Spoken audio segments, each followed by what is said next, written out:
Thomas Paine, Sam Adams, Benjamin Franklin.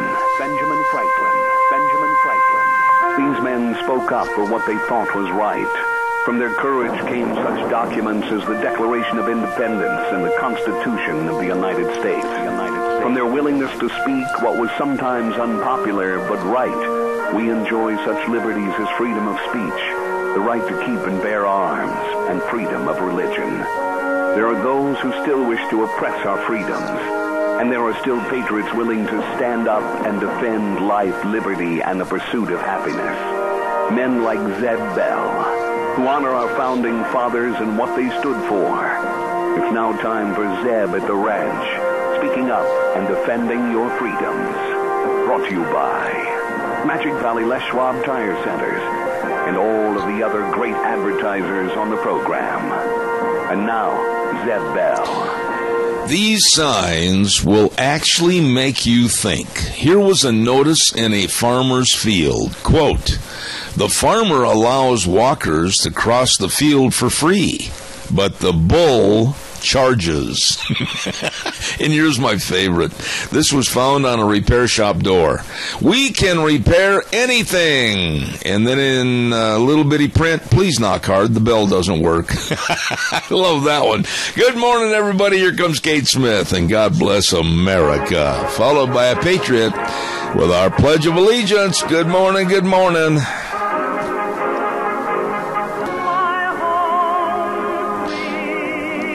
Oh, thank you very much. I'm Zeb Bell with the cold, and I apologize if I'm a little raspy today. We're going to try to save as much of this voice as we can. Call in would help. I'd love to share the time with you today. Zeb at the Ranch with our major sponsor, your Magic Valley Les Schwab Tire Centers, all 7 locations serving you, along with some of our great advertisers like Western Waste Services, always at your disposal. Call and get on the route service, 734-6969.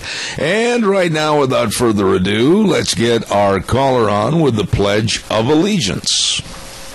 Good morning, Zeb. Hey there, go ahead and give us the pledge, please, sir. I pledge allegiance to the flag of the United States of America and to the republic for which it stands, one nation, under God, indivisible, with liberty and justice for all. God bless you for calling in. Don't make yourself a stranger. Do it again. You do a great job. Thank you, sir. Thank you. God bless you, man. Thanks.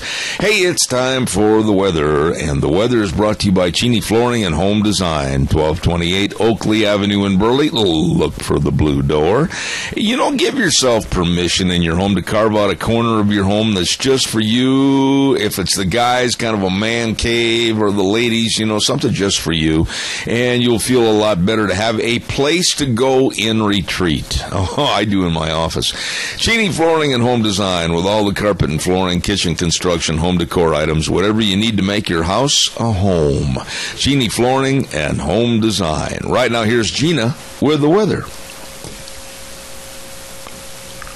We must have not had it loaded today. Well, gee whiz, now's not the time to find that out, Wheels. I understand. Let's get that checked out, and we'll get it on. And in the meantime, Cheney Flooring and Home Design, 1228 Oakley Avenue in Burley, 678-6945. Look for the blue door. Right now, let's also tell you about Burley Livestock and the Burley Livestock Sale coming up this week on Thursday. Don't forget 10 a.m. starting time, 1100 Occidental Avenue in Burley, and don't forget Merv May, Cade Rogge, and Lance Udy working for you. Give a call to the general information number at the sale yard, 678-9411. Burley Livestock Sale Yard. Sale day on Thursday starting at 10 a.m. Once again, it's time now for you to give me a call, 436-2244, 1-866-927-4587. Give me a jingle on the landline, and we'll visit about anything you want to talk about this morning. We've got quite a few subjects. We'll get into those in just a moment. Right now, it's time for a little word about Darrell's Cleaners, 1223 Albion Avenue in Burley.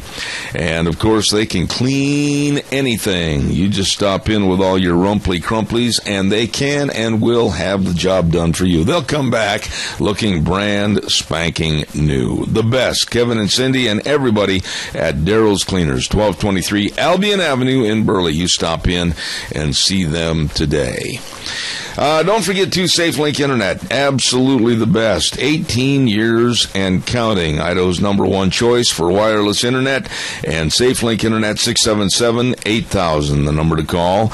And no contract options, no credit checks, unlimited data. They are there to serve you. Please give them a call right now this morning at 677-8000 SafeLink Internet.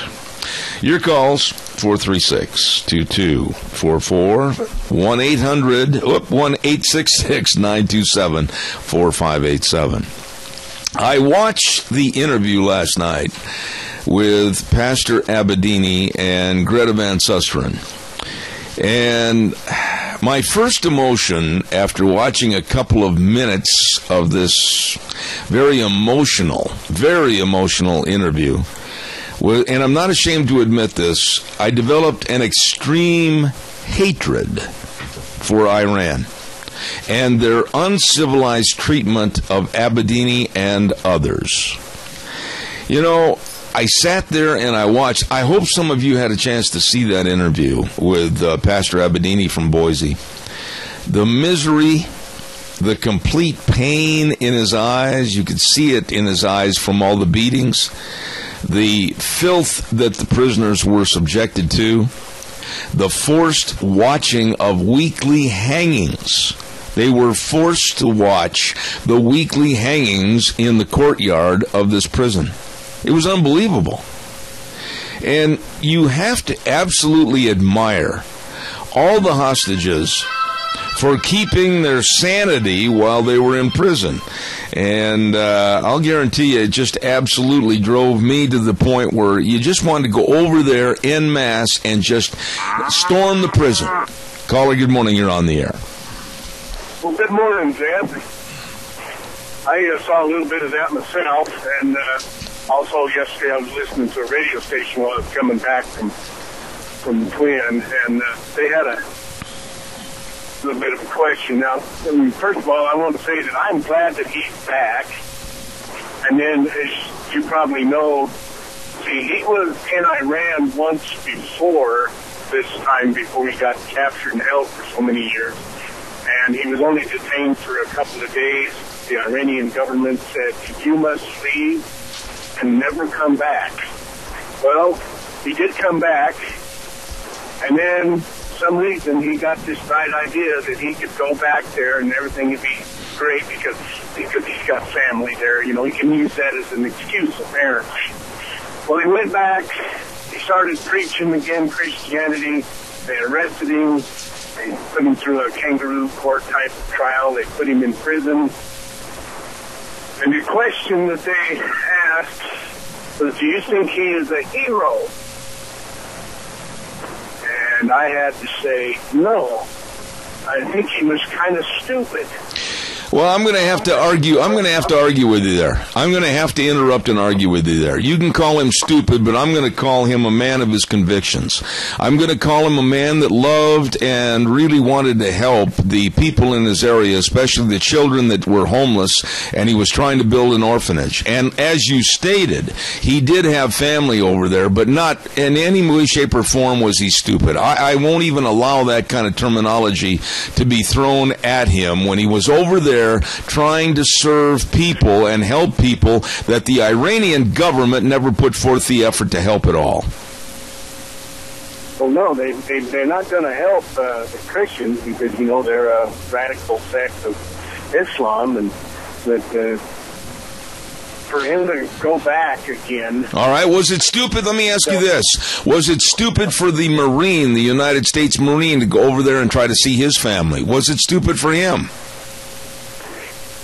Well, I don't know. There was a different situation. No, they both went over there with the intent of not doing anything but seeing loved ones and helping people. And I'm just going to have to stand up and fight against you on that terminology of Pastor Abedini being stupid to go over there. I can't buy that because how many orphanages How many hospitals, how many places of goodwill have the Muslims in Iran ever built that you know of? I don't know of any. Okay, that's my point. I think Abedini was over there doing a lot of the milk of human kindness, and I certainly wouldn't call him stupid. Well, let's change that maybe a little bit here.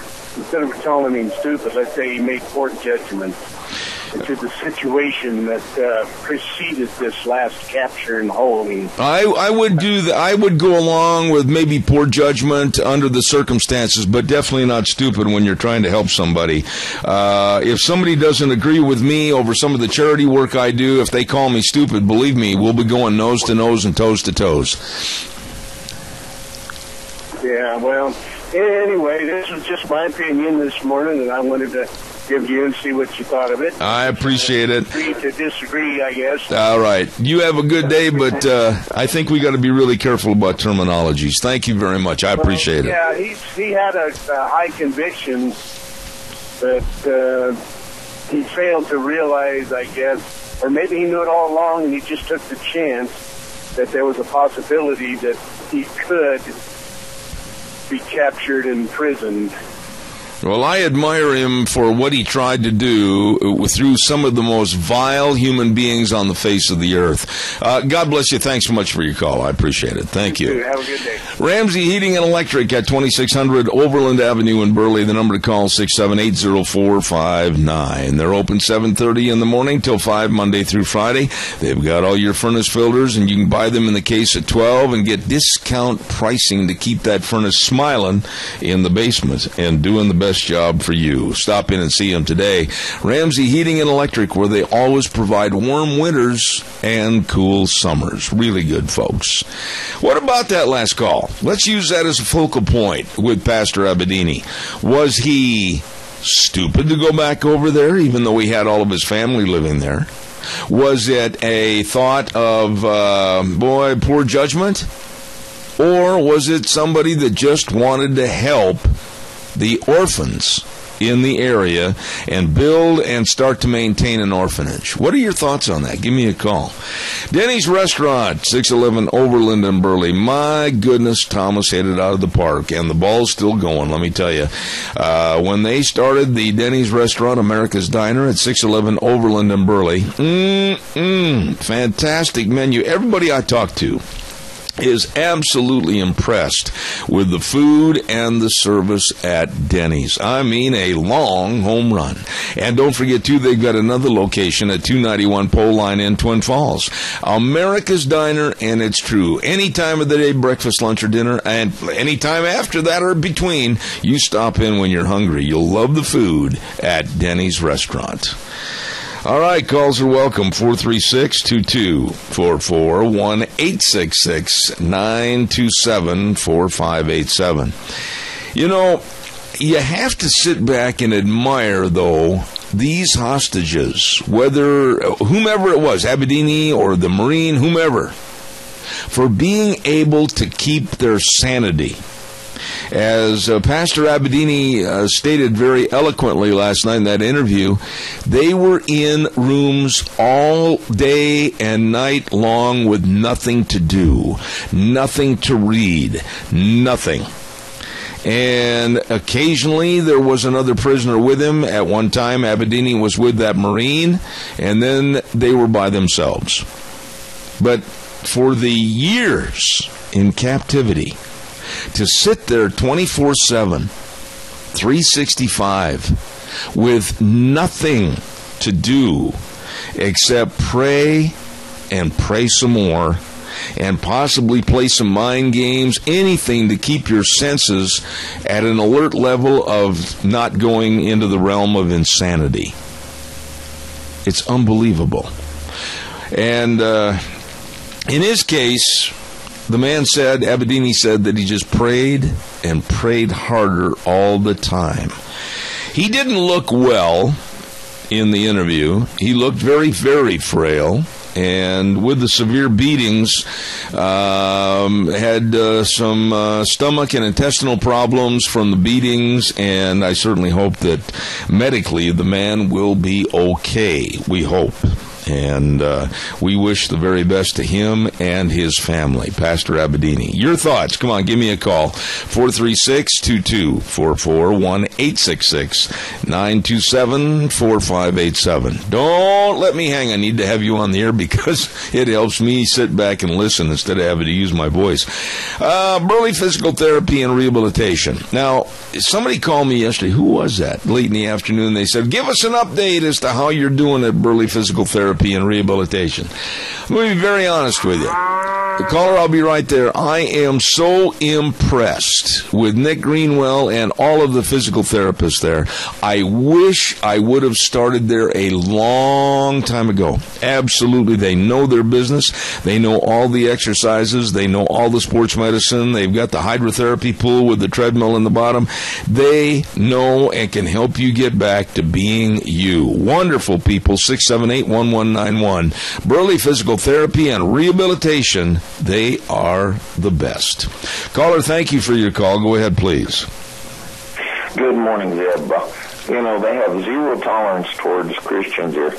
And even though he was innocently just trying to set up an orphanage and help out over there, they accused him of, just trying to bring in the Christian faith and overtake the government with Christianity. And, and obviously that's not going to happen. But they've declared war on the world, and now we're bringing in all these diseases along with everything else.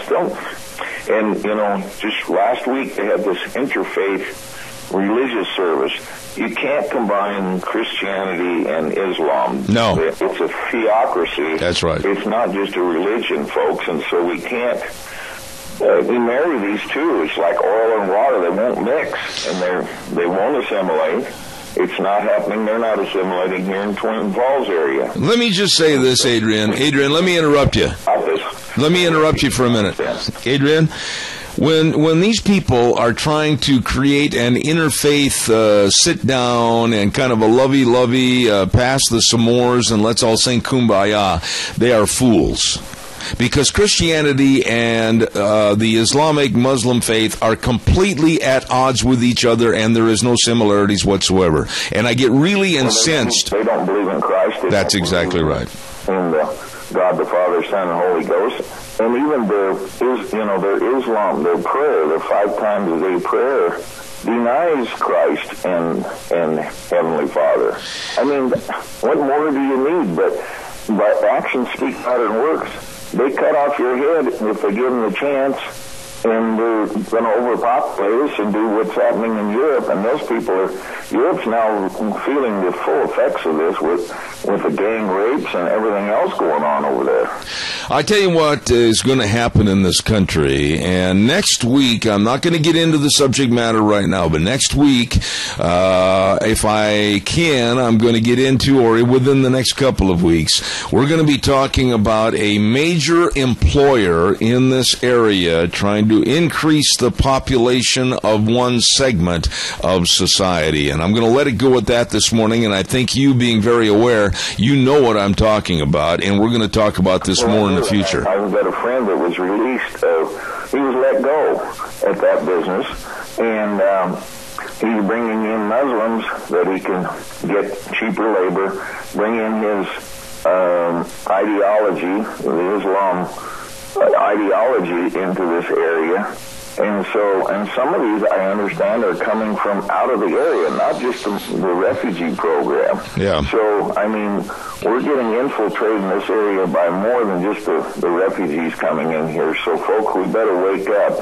But these people want to kill us. They've declared war on the world, and we're bringing in this Zika thing that's coming across the border, and other diseases that we haven't heard of in modern times in America.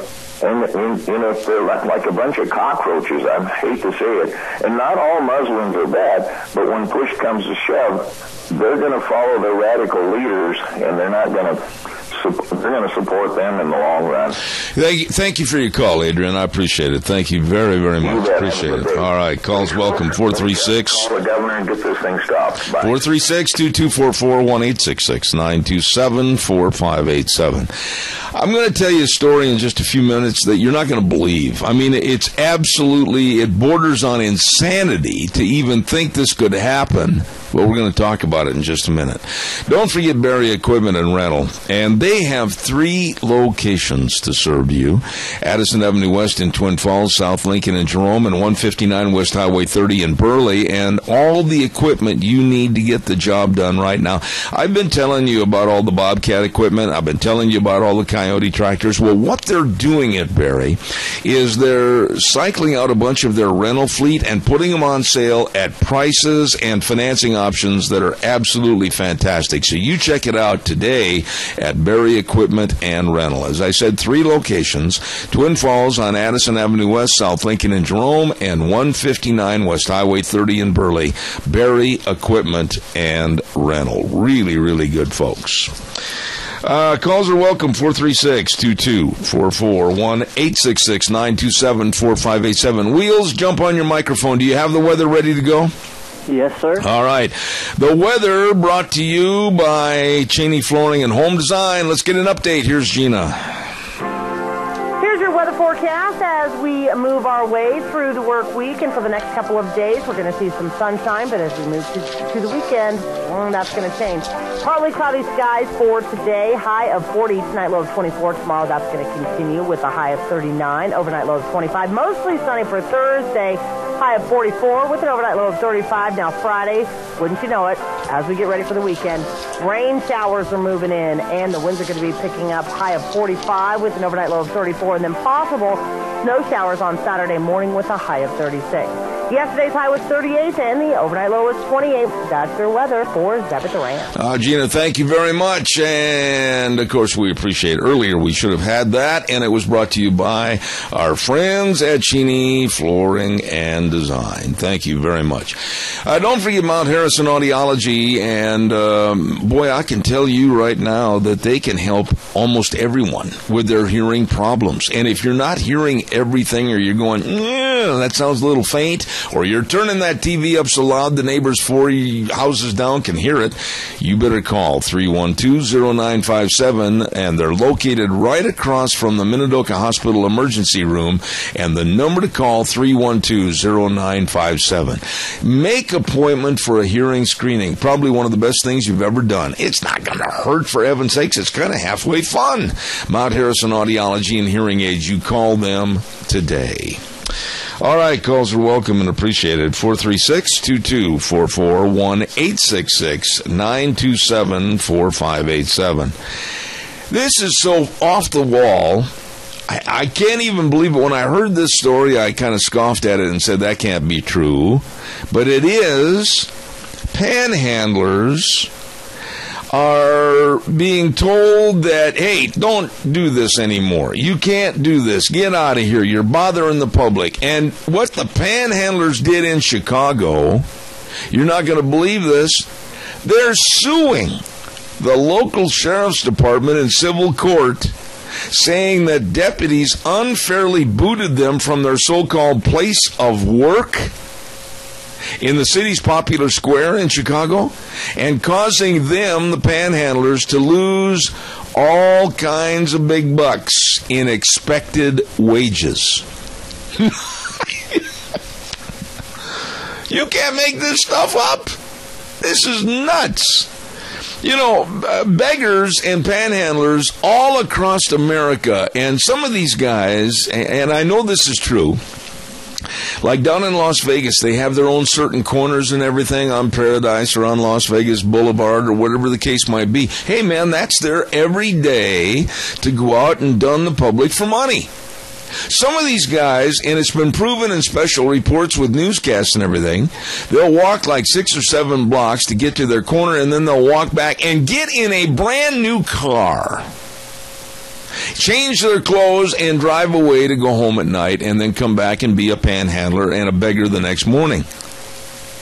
But now, this court case says and it's being headed up by the ACLU, said that jurisdictions around the nation have been clamping down on what she said was an individual's right to ask for money. A First Amendment free speech matter. You got to be kidding me. And then they turn it around against the police. Adele Nicholas, a lawyer for the plaintiffs, argued to the court that law enforcement agencies have a responsibility to properly train their officers about citizens' constitutional rights. Oh my gosh. You have got to be kidding me. Beggars and panhandlers now can bother you. And some of these people are absolutely ridiculously aggressive. I remember one time going into the Thomas and Mack Center down in Vegas for the National Finals Rodeo, and where I parked in the parking lot, and a guy came up, I need a couple of bucks, man, I need this, and I said, no, sorry, partner, and I just kept on walking, and he would not leave me alone, just continually walking along with me. It's quite a long walk and everything, and they're aggressive. They get to the point of being mean and demeaning you verbally, and you kind of wonder if they're not even going to be physically aggressive.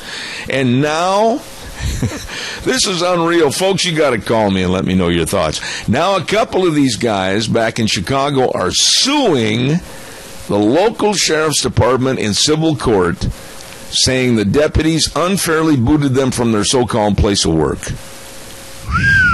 What are your thoughts on this? Give me a call, 436-2244, 1-866-927-4587. Oh, my goodness. What is the answer to going on in this country? No matter what you do, you have a tendency to look at things, and I'm very jaded about people that are coming up and begging. One guy, I remember down on Las Vegas Boulevard, this is about 3-4 years ago, they tracked him and with hidden cameras and everything, and they tracked him when he went back to his car and everything, and where he went to live. Very nice section of town. And he was making, I think, in excess of $100,000 a year by being a panhandler. Caller, good morning. You're on the air. Hi, Zeb. I'd just like you to mention a little bit more about the panhandlers. I don't think we mentioned there enough about who pays for these lawsuits. I mean, we can see how frivolous they are. We all know how frivolous these lawsuits are. But it's more of who pays for them. Much of the taxpayers pay for this stuff. And how stuff like that can even be let into the court system is a mockery to the courts. Absolutely. Because, so it's nothing there. And it goes back to why our health insurance is so high. It's because we sue, because we went to a doctor expecting to get fixed from a medical practitioner. They're not guaranteed to fix you. You know, you have a choice. You don't go to the doctor, you might die, or you go to the doctor and you might get fixed, or you might die. But yet we're going to sit and sue over all this stuff and then complain about why healthcare costs are so stinking high. Yep. I agree, totally. But let's stick right here with the panhandlers for a minute. Isn't this absolutely just a sign of where America is headed? And answer this question for me.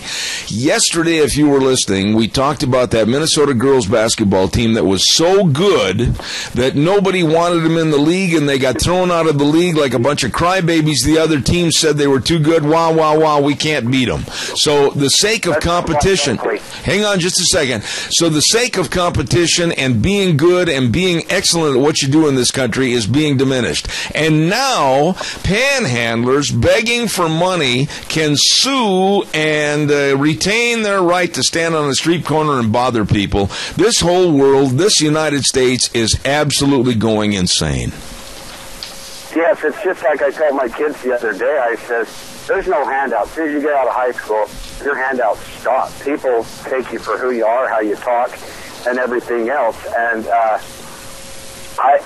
we're headed in a bad way unless we as parents can pull our heads out and teach our kids that your hand's got to get back in your own pocket. Okay, but now I'm not trying to pin you down on this answer, but I'd like you to know that I'm curious. How are we going to do that? I've sat here on this program every day for a lot of years, and I've listened to the younger generation's complaints, and I've watched the millennial growth in this country to where they expect the handouts, they expect big government to take care of them. How are we going to stop this trend? You have to stop it. You have to first stop with the judiciary system. We are not meant to take every little thing to court over spilt coffee or spilt milk. That is not what the court system is for. Amen. The court system is there for justice. Justice is not there when them two panhandlers are not abiding by the rules that Chicago has put place. They get asked to leave. That's not justice. Yeah. For us on our side, but for them, they're trying to go against it, but they want millions. Yep. It's like, why can you sue for millions when you only would have made thousands in your lifetime? I don't get that. How much is something worth to somebody for millions of dollars? It's just unfathomable to me. If I were a judge, caller number 2, stand by. If I were a judge that was looking at this court case coming before me in Chicago, I'm afraid I'd be very prejudiced, and I would call both the defendants, the two panhandlers, up in front of my desk, and I would say, here is my verdict, here is my jurisdiction. I want you two lazy slobs to go clean up, take a shower. I don't care how you do it, but whatever you do, put on some clean clothes and get your lazy butts out on the street and try to find work. We're sick and tired of your attitude. Yes, a little or no pay to the taxpayers. It's a 10-minute deal, in and out. See ya. There you go. God bless you for your call. Okay, thank you. You betcha, sir. Thank you much. Caller, go ahead. You're on the air. Well, I want to take you back to the 50s and my childhood a little bit, but these panhandlers today, they're out on the street probably with 2 good arms and legs and able to work. And back before the Veterans Administration build up enough strength and laws, I don't know if that's the right term to use, but back in the 50s, I remember out on the street selling pencils was our veterans without legs, without arms, scooting themselves around on a little board with some dollies under it, trying to sell pencils. Yeah. And look what this has come to today. Well, it's turned into, and I don't care who's offended by this, Earl, it's the truth. It's turned into a major business, quote unquote, because these leeches on society have learned that if they stand there on a street corner by a busy stoplight and they go up there with a little cardboard sign that says, oh, I'm homeless, I need your help, everybody's going to maybe hand them about $5. Well, you take $5 times maybe 1,000 cars that you're going to see on that intersection, like in Las Vegas, you're making some pretty good bucks, Earl. Well, I don't know. The memories I've got of my childhood and what I saw then and what's going on today just eats me. Well, wouldn't you agree that the slogan that I end my program with is very fitting? The way things were are the way things ought to be. Well, if you come up here on my farm, you'll realize that I'm still living in the 50s past. So. All right. Well, I bless you, Earl. Thanks much for your call. God bless. You bet. Thank you. Now, I'm telling you what, I've been approached by in New York is another really bad place. You got to be, as a pedestrian in New York, you have to be very aggressive and keep focused and just keep on walking. And they'll even get to the point where they want to reach out and stop you and hold you and everything. Man, you've just got to keep on going. And I don't know, maybe you folks look at this differently, like, oh, those poor people. Oh, here we just had a meal and they're so hungry. I wouldn't bet on it. I'm going to stick my neck out here and say, from my experiences and what I've seen, I would bet you that less than 10% of these greasy, dirty panhandlers are really greasy and dirty panhandlers. I think it's nothing more than a way to beat the system. No taxes on this money, baby. And some of them, it's been proven, have made a ton of money by begging from you. And now with this absolutely brain-dead attitude of turning around and suing a sheriff's department because the police told them to move along and get off their corner, these two panhandlers in Chicago are saying that the police caused them to lose a lot of money on expected wages. How dumb are we becoming in this country? Unbelievable. Whew. Calls welcome, 436-2244, 1-866-927-4587. There's another little story that I want to tell you about that I think is very, very concerning. And it is a sign of the times right now with people that are unknowledgeable and politicians that want to pass an ideology and people like Michael Bloomberg that want to have confiscation of our guns and the backwater of our Second Amendment. They want to see it canceled. Here's what's happening in Lowell, Massachusetts. If you live in Lowell, Massachusetts and want to buy a gun, you have to put up $1,000. And then you have to write an essay as to why you need that gun. And then, if they, the omnipotent overseers of whether you can have a gun or not, let you have a gun, then you have to pay for specialized training. It's coming, folks, little by little. Caller, good morning. You're on the air. Good morning, sir. Hey, on this gun deal, here's some food for thought. Owning a gun, being able to protect yourself, is a right in the Constitution. It is a God-given right to be able to protect ourselves. So why would we need a permit to exercise a God-given right?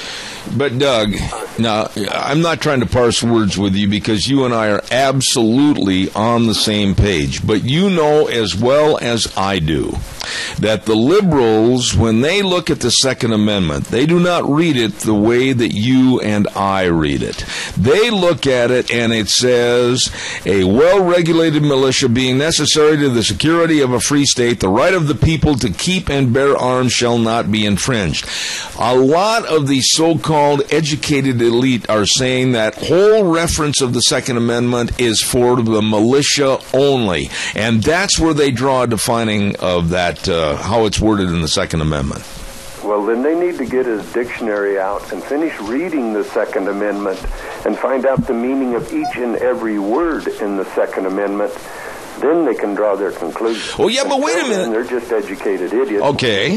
All right, but you know as well as I do, talk about educated idiots, which they are. You know as well as I do that whether it is politicians or whether it is somebody involved in a school system or whatever the case, how many times have you heard these people cry the blues about, the separation of church and state? Why? They keep bragging about how the separation of church and state is supposed to be handled every day by the government. Wait a minute, there is no such thing, Doug, as the separation of church and state, but these unknowledgeable dimwits always say, well, it's in the Constitution. No, it's not. The only reference in the Constitution of separation of church and state is that the government cannot tell you have to go to this church, and that's it. Bingo. But you see, that is the separation of church and state. But when you take education, getting a permit for a right, yeah, that means eventually we're going to have to get a permit, a government permit, to go to the church we want to go to.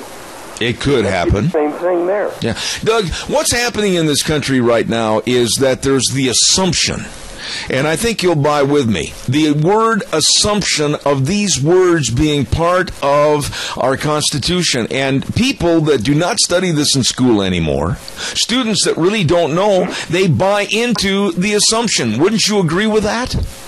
Exactly. That's the trouble with the populace of America now.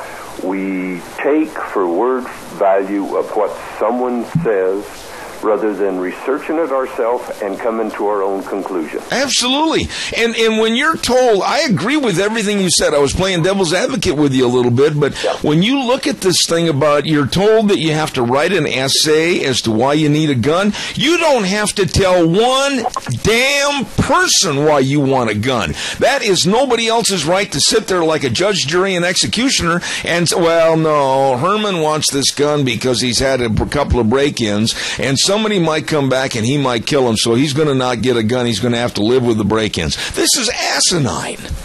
It is. It really is. It's an overstep, an overreach, and as long as we, the people, keep allowing the elected officials to do this, the worse it's going to get. But you know, if you let something like this have a breeding ground, Doug, especially on the East Coast where you're talking millions and millions and millions of people confined into a small area, and if it starts in Lowell, Massachusetts, it might go to Albany, New York. Oh, it might even go down to South Carolina or wherever. And then it spreads like a cancer. And that's why I'm saying that people have got to be aware of what's going on. Exactly. That's why I do not think we need a permit to exercise a right. You need a permit to drive a car, which they give you permission to go fishing, to go hunting. Why do we need a permit to exercise a right? I see, and I was talking to a gentleman the other night about this, I see the day looming in the future where the hunting will be a thing of the past because the animal rights activists, all the crybabies, they're going to try to abolish hunting, oh, poor Bambi, and all that kind of thing. And then they're going to come out and say, well, there's no need for guns anymore because hunting's no longer legal, and the police will be your protection. Let's confiscate all the guns. I can see this happening under the auspices and the education of someone like Michael Bloomberg because he has written about that, and he is one person to be feared with all of his billions of dollars. This is true. Why do you think they introduced the wolves back in the West to diminish the herds? So we can't be self-sufficient. I wish people would wake up and honestly see what's going on.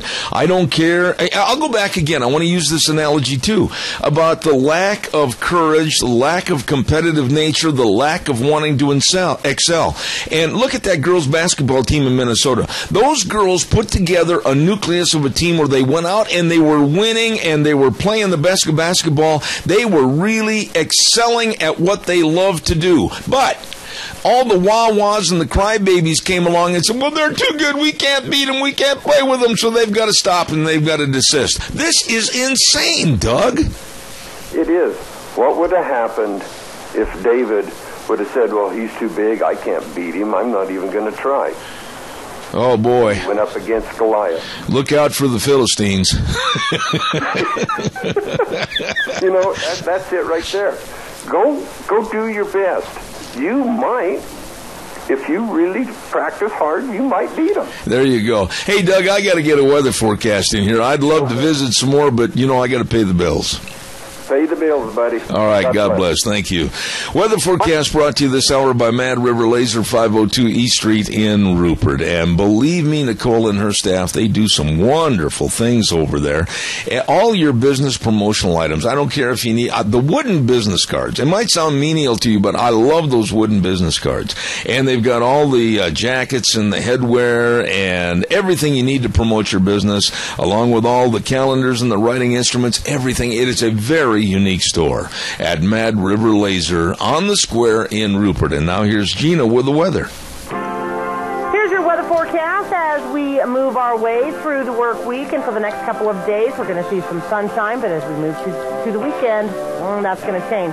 Partly cloudy skies for today, high of 40, tonight low of 24. Tomorrow that's going to continue with a high of 39, overnight low of 25. Mostly sunny for Thursday.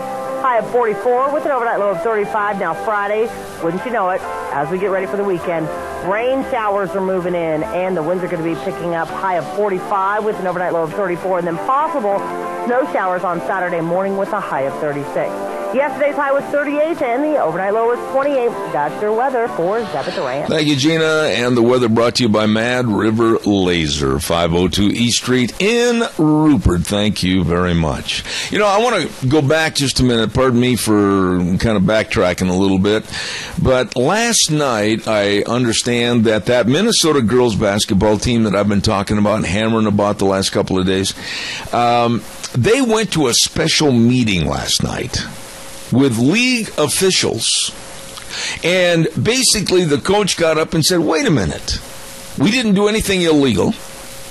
We didn't do anything to harm anybody. We played by the rules. Our girls practiced hard. They're exceptionally talented basketball girls. What did we do wrong that we have to be banned from the league?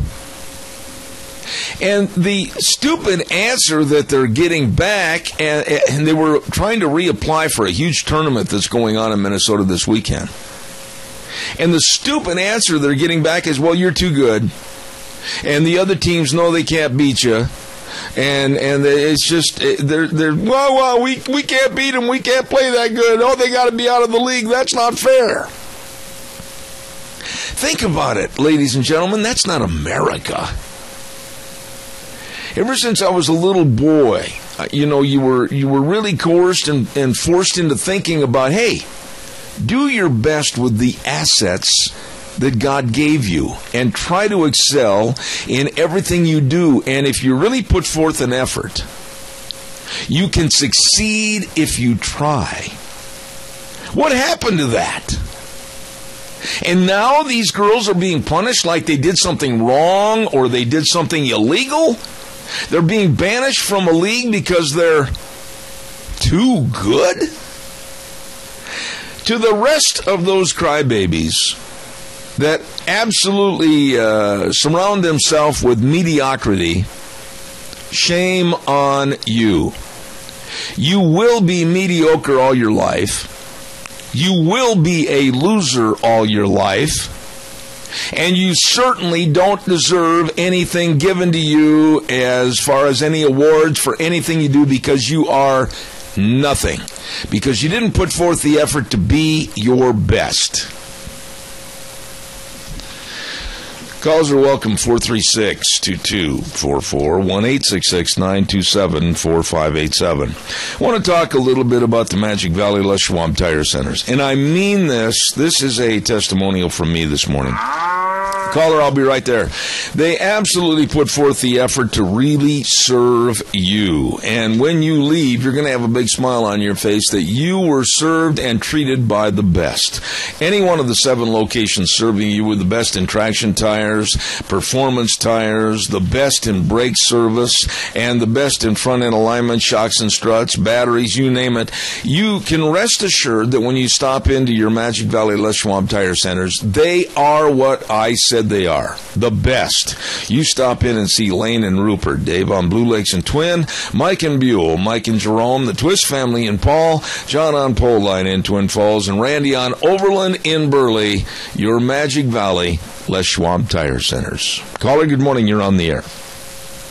Good morning, Zeb. Nothing gets done unless you got gangs of people. We've got a lot of fairgrounds around here that will hold hundreds of people.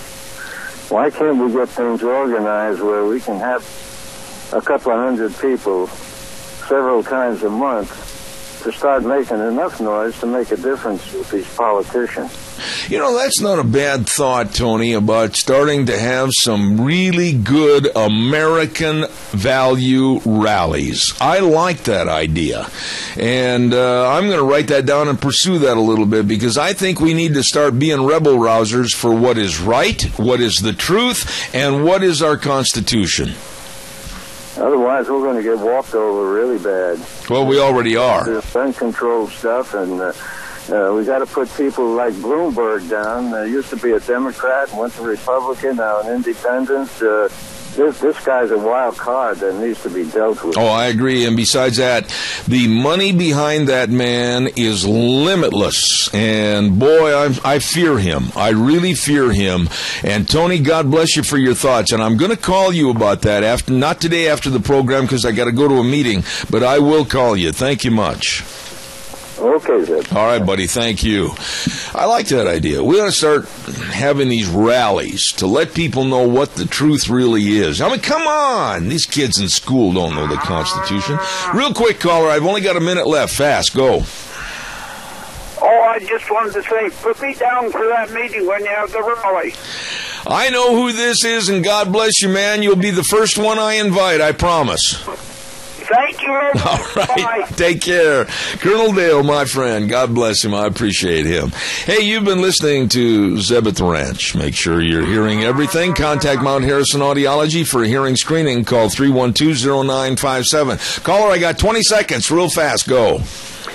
If they believe that this is just in New York that it's going to happen with the guns, I gave you the letter last week from here in Idaho where they want to do away with hunting. That's right. So it's coming. God bless you, Jack. I wish I had another 30 seconds, but I don't. Thank you for calling in. It is coming, like you said. Thank you so much. Got to run to the news from CBS, and we'll be back at 9:06 with my buddy Frosty Woolridge. Don't go away, anybody. Zeb at the Ranch will be back in 6 minutes.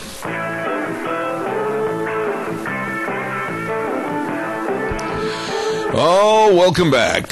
Zeb at the Ranch with a kind of a gravelly throat this morning, pardon me, a little bit of a cold, and going around. A lot of people are having trouble this time of the year.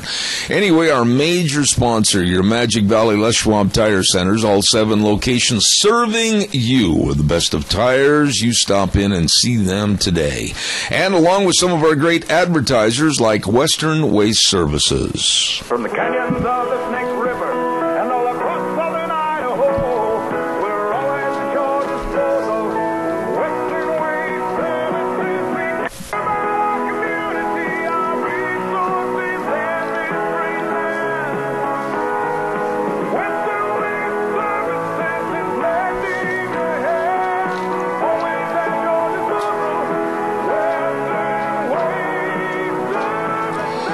You know, when you want to get rid of garbage, you don't want to have to go, well, can I call there? Can I take it here? No. Just call one number, 734-6969. Western Waste Services, always at your disposal. Get on the route service. I mean, these people work like clockwork. They're right on time, and they're so clean and efficient about getting their job done. Absolutely the best. Locally owned and operated. Western Waste Services, always at your disposal, 734-6969. You get a hold of them today. By the way, before we get our guest on the program, I want to remind you about some very good friends of mine, and that's Hanson Mortuary at 710 6th Street in Rupert with Joel Heward, his family, and his staff, always with flexible hours. Always with flexible hours so that they're available when you need them. And they'll even go to the travel to the rural towns and churches to serve you and your family after there's a passing of a loved one, always with the highest ethical standards with unquestioned integrity. Please call them today, 436-5636, Hanson Mortuary, 710 6th Street in Rupert. Well, it is time to go over the river and through the woods to Golden, Colorado. And my buddy, who is gloating and smiling like a Cheshire cat because his Denver Broncos are headed to the Super Bowl, here's Frosty. Hey, good morning, Zeb. And I got to tell you, I got a smile as wide as the crescent moon. What a nail biter. For those of you who would like to hear more about it, go to newswithviews.com. I wrote a piece that published this morning, Super Bowl 50, Getting There, a Nail Biter. Well, let me tell you something. If I were Peyton Manning and the rest of the offense, I would go out and buy the biggest and best steak dinner for the defense because the defense won that game. Well, there's no question. The defense won that game. Certainly wasn't the offense. And I fear, unfortunately, the worst, and the worst is that we're going to have a repeat of the Seahawks-Broncos Super Bowl game coming up on February the 7th. I think the Panthers are so loaded with so much talent, so many big guns, so many big guys, so much power and so much finesse. Cam Newton's probably going to be one of the greatest quarterbacks of all time.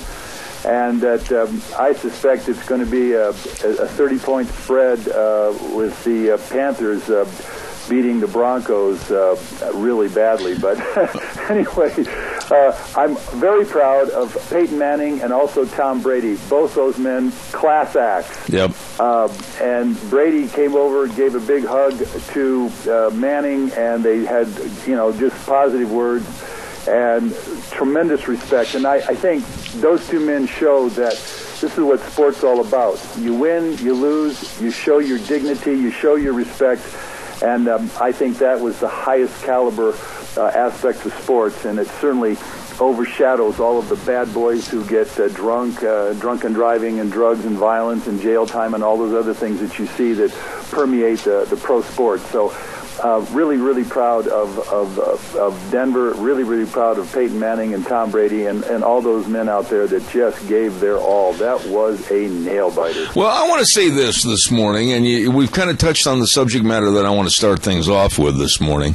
I don't know if you heard about this Minnesota girls basketball team that is 3-0 so far this season, and they are so good, they are so talented, and they work so hard as a unit that the rest of the league has appealed to the league commissioner, and they have banned that team from any more playing in the league because, oh, boo-hoo, the crybabies say they're too good, we can't beat them.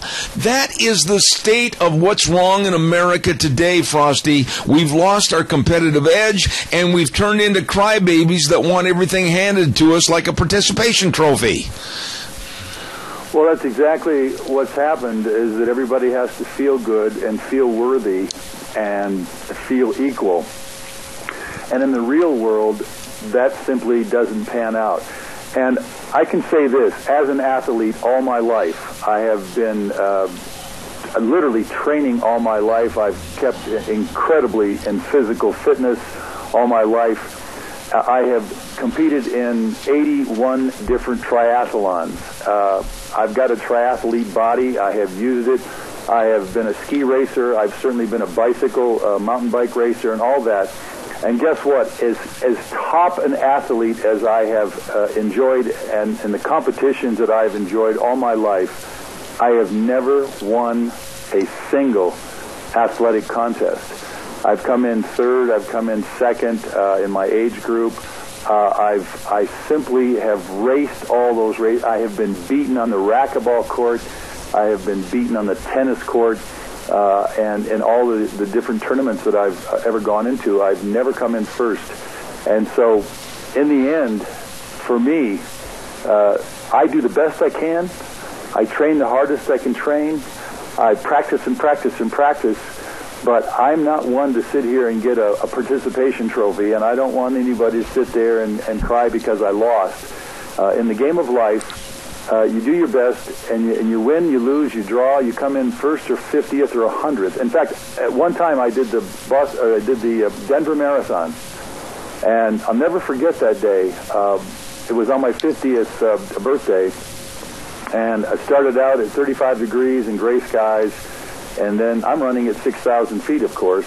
And I came in at the very end there. They wanted to take me off the course, and I said, no, I'm going to finish this race. My daddy was a Marine. He expects me to finish the race. And as I crossed the finish line, I had an inch of snow on my cap and on my shoulders. And the lady said, and she gave me a half dozen red carnations. I said, what are these for? I mean, they couldn't give red carnations out to all of the runners because there was like 2,000 runners. And she said, congratulations, you're dead last.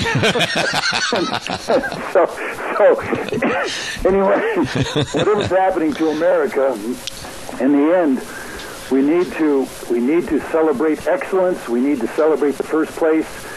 And those who race the race, we have to celebrate them, or they got to celebrate themselves, even if they came in last. And that's the way sports is. That's the way life is.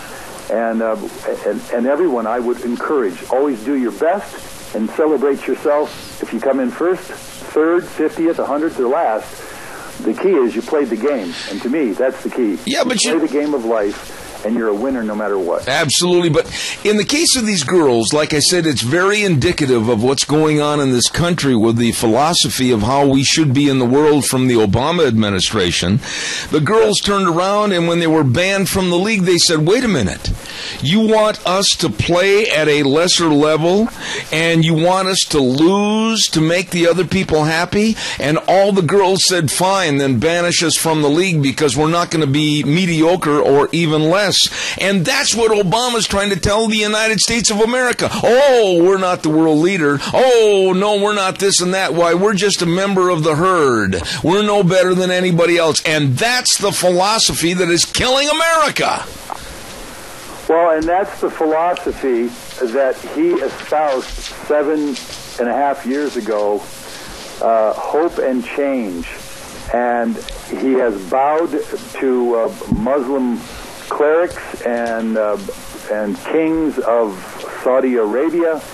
He has brought down the excellence of this country to a new low, and he's got 11 more months to continue on his Islamic crusade to degrade America to the lowest common denominator.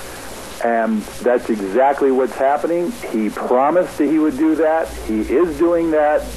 And until we elect Congress, critters, and a new president that's going to stand up to make America great again, we're going to see the degradation of all of our excellence as a culture and as a people.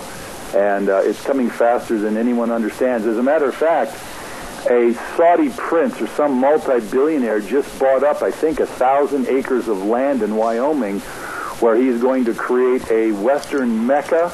And, of course, this thing will only be allowed for Muslims. And so what he's creating is apartheid in our own country, to the exclusion of anyone else who is not a Muslim. And we better get used to this stuff because they're doing it legally. And, again, we're importing over 100,000 legal Muslim immigrants every year now, and their numbers are growing. They're multiplying very fast.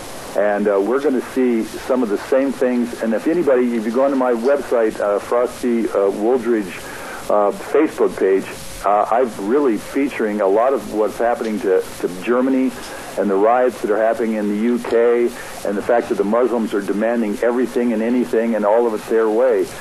Just get used to it, folks, because not enough of us are standing up or speaking out. And so, yes, our country is going to become part of the European herd. We've got a caller with a question. Quickly, caller, you're on the air. Go ahead, please. What is a constitutional lawyer? Is that somebody who works to make sure everything in that Constitution is being upheld, or is that somebody who's in there to pick apart every single bit of that Constitution and change it to what they want it to be? That's a good question. Thank you for your call. Frosty, before you answer it, I would say it could be all of the above. That's correct. That's exactly right. You know, one of the things that's happening to our Constitution is it's getting watered down so much so that, as I said in one of my latest columns, the reason that Donald Trump is literally leading all of the polls because he's the first person who's actually a citizen president. I mean, he's a citizen that cares about America. And what you're seeing right now, whether it's from Pelosi to Boxer to Feinstein to John McCain, to Schumer or Rubio or any of them, they are literally degrading the Constitution so it has no relevance. And of course, this president hasn't enforced any of the laws that he swore on a Bible, which I think he probably should have swore on a Quran. That way he could definitely completely not obey anything. But the reality is that our Congress and the presidents are not enforcing the Constitution. It's being watered down. It's being misinterpreted. Such things as the 14th Amendment is not being enforced because we have all of these anchor babies, about 350 to 400,000 every year, get born on our on our turf, and all of a sudden they become citizens. That's not in the Constitution. It's absolutely unlawful to do it, and yet they're doing it. So as long as you keep voting in the same two senators into Idaho who aren't doing anything about it, and neither is the House of Representatives from Idaho, neither is from from Colorado. Both Bennett and certainly Cory Gardner aren't doing a thing to uphold the Constitution. We're going to keep having this downgrading of America, and we're going to have a downgrading of the U.S. Constitution until at some point it's going to be absolutely irrelevant. Let me tell you something that's going to raise the hair on the back of your neck, unless you already know about this story. Yesterday, I had attorney Gail Trotter from back east in Washington, D.C. on my program, and she has written a piece, Frosty, called Obama Moves to Counter Violent Extremism While Political Correctness Kills. And the story was about Phil Haney, a founding member and 13-year veteran of Department of Homeland Security. And in his investigations, he found 1,200 law enforcement actions that were against this country as far as possible criminal intent with terrorism, and identified 300 terrorists before the Obama administration. And you know what happened to him? The government came in, removed his weapon from him, removed him from his job, and said that he was not politically correct, and they moved him to a cubicle, never to be heard from again. I am worried about this kind of action. Oh, I actually I read that particular story myself, so I am up on that. And again, you're seeing the dismantling of our rights as citizens. You know, that Snowden, the fellow that's now over in Russia, he actually exposed all of this subterfuge going on, and literally should be an American hero because he literally told exactly what the kind of subterfuge that's going on there in Washington, D.C. That's why I've called for, again, a complete shutdown on all immigration and term limits. We have such a corrupt Congress right now, whether it's Harry Reid or whether it's John McCain or whether it's Feinstein or Boxer, Schumer, right on down the line. They are not upholding the American Constitution and certainly not the American way of life. And anybody who does speak up anymore, whistleblowers, I mean, I was just talking to Sandy this morning. That whole thing in Flint, Michigan with all the water. Yep. Somebody was making a lot of money, and somebody was covering that up for the last 2 years now, because there's no way it just broke open and all of a sudden. No, this thing's been going on for 2 years. So you can imagine the kind of money that's being paid off, the kind of sell-off of our country. I mean, we're having chunks of unbelievable chunks of land and areas and regions in this country being bought off by Chinese millionaires and billionaires, and now Saudi princes ready to create Mecca, Western Meccas here in Wyoming. I mean, buying 1,000 acres and then all of a sudden just create an entire Mecca here, Muslim Mecca here in our country. This stuff's going on, folks, and all of us are going to be paying a severe price as we get our country becomes more fragmented and more fractured with all this multiculturalism and all of these, literally these Muslim Islamist jihadists that are coming in. We're all going to be affected. And you and I have been saying that now for over 12 years. Absolutely. And nobody's done anything, so we're going to see it. You know, and here's the thing. The old establishment guard are a bunch of old, dirty men as far as I'm concerned, and quite frankly, in the case of Pelosi, I've got other terminologies. But I'm telling you, Donald Trump that's why he's in the lead. Make America great again. And the old establishment can't stand that thought because they want to keep America under their elitist thumb. Do you think I'm wrong? Oh, you're right on the money. Again, this is and has become a corporation, the corporatocracy of America, the big money, completely, and I said it in my last column. I mean, the bankers create these wars like Iraq. That was a banker war. That was a corporatocracy war. That was a military-industrial complex war. It was a created war to make those men at the top more money and the stockholders more money and just get our kids killed off in something as useless as Iraq. And really, 14 years in Afghanistan, and we still haven't done anything, and they don't even have an air force, and they've got nothing but goat herders, and we're still in there. Who put us in there? Who keeps us in there? The bankers, the military-industrial complex, and, of course, the corporation elites. We got a caller with a question. Quickly, go ahead, caller. You're on the air. Yeah, Frosty, you're from Michigan. You know, have you been to Dearborn lately and what is going on there as far as it's just, you know, being taken over by the Muslim community, and you never see an American flag flying. It's Muslim flags or whatever other flags they fly, and in the schools there's two menus. And the regular children are eating the old Michelle Obama menu, but she has nothing to say about the Muslim menu. And then they're driving around in Range Rovers, $80,000 Range Rovers with Prada leather bags that cost $2,000, wearing designer clothes, and we're paying for their groceries, and they're on medical welfare. And this is what's happening, and it's just happening. And you should know. You're from Michigan. I'll hang up. The caller was right on the money. I was in Michigan just last fall, and that's exactly right. There's somewhere around 350 to 400,000 Muslims in Detroit now. They've taken over. The schools are literally speaking Arabic. You call on the phone to a business. Arabic is the answer. And they also are bringing in 4 wives, and they get 1 wife, and then they get 3 extended family wives, and guess what? They're all on welfare. They're all getting food stamps and Section 8 housing. And Detroit literally has the call of Mecca over the loudspeakers 5 times a day, and you see them praying to Mecca. They have created a caliphate, and we're paying for it.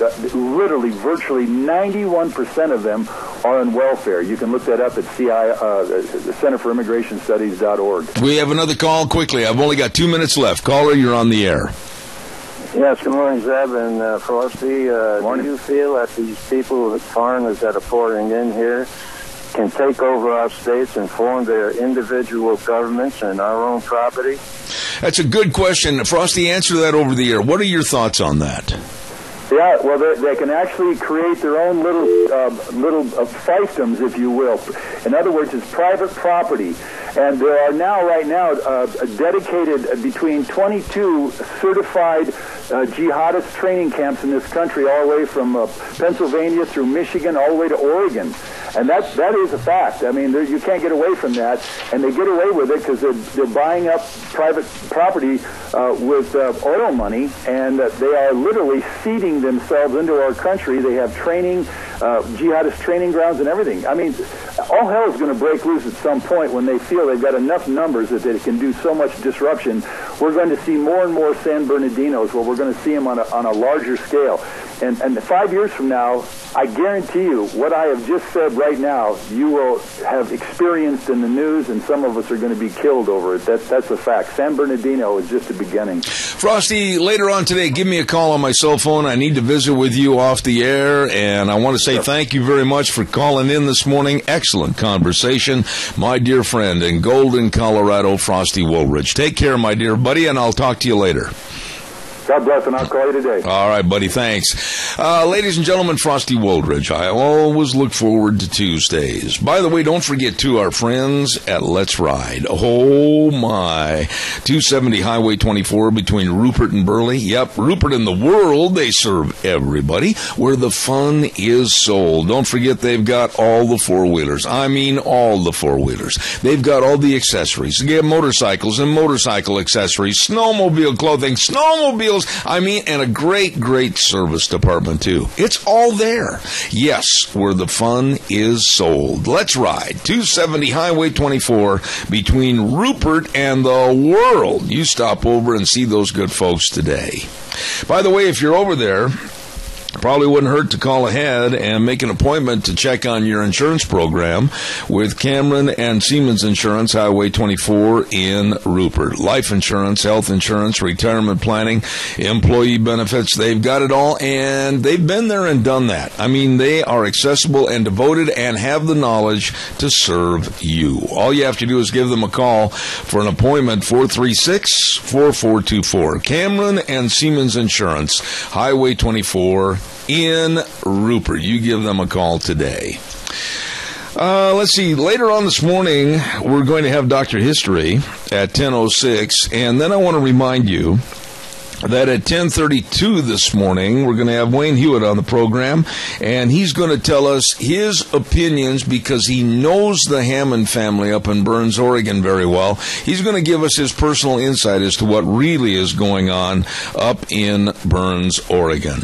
Right now, let's go to the phone line, and I'm really, really happy to have this gentleman back on our program, Curtis Ellis, and he is with WorldNet Daily, and he's going to be telling us all about those people that walk around with their noses up in the air, the elites. Good morning, Curtis. How are you? Just great, Zeb. How are you? Well, not bad. I got to tell you something, first and foremost. Number one, I know this was a spur of the moment to get you on the program this morning, and I thank you for that.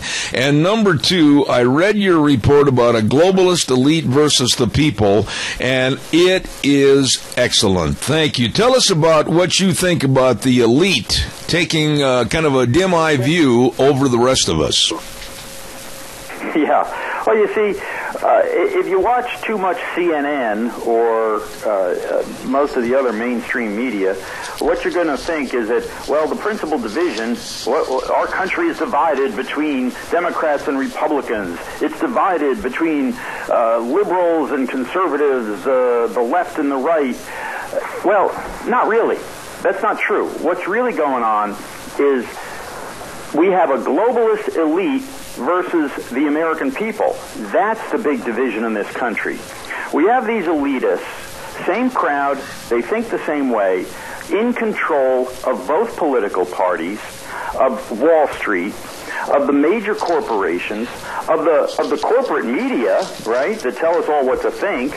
They're in charge, they're in control of the universities that teach our kids what to think and train the next generation of leaders. And they're in charge of these multinational mega corporations that have no loyalty to America whatsoever. And what do these elites think? What is this globalist elite? What is their animating philosophy? What do they think of when they wake up in the morning and before they go to bed at night and every waking moment?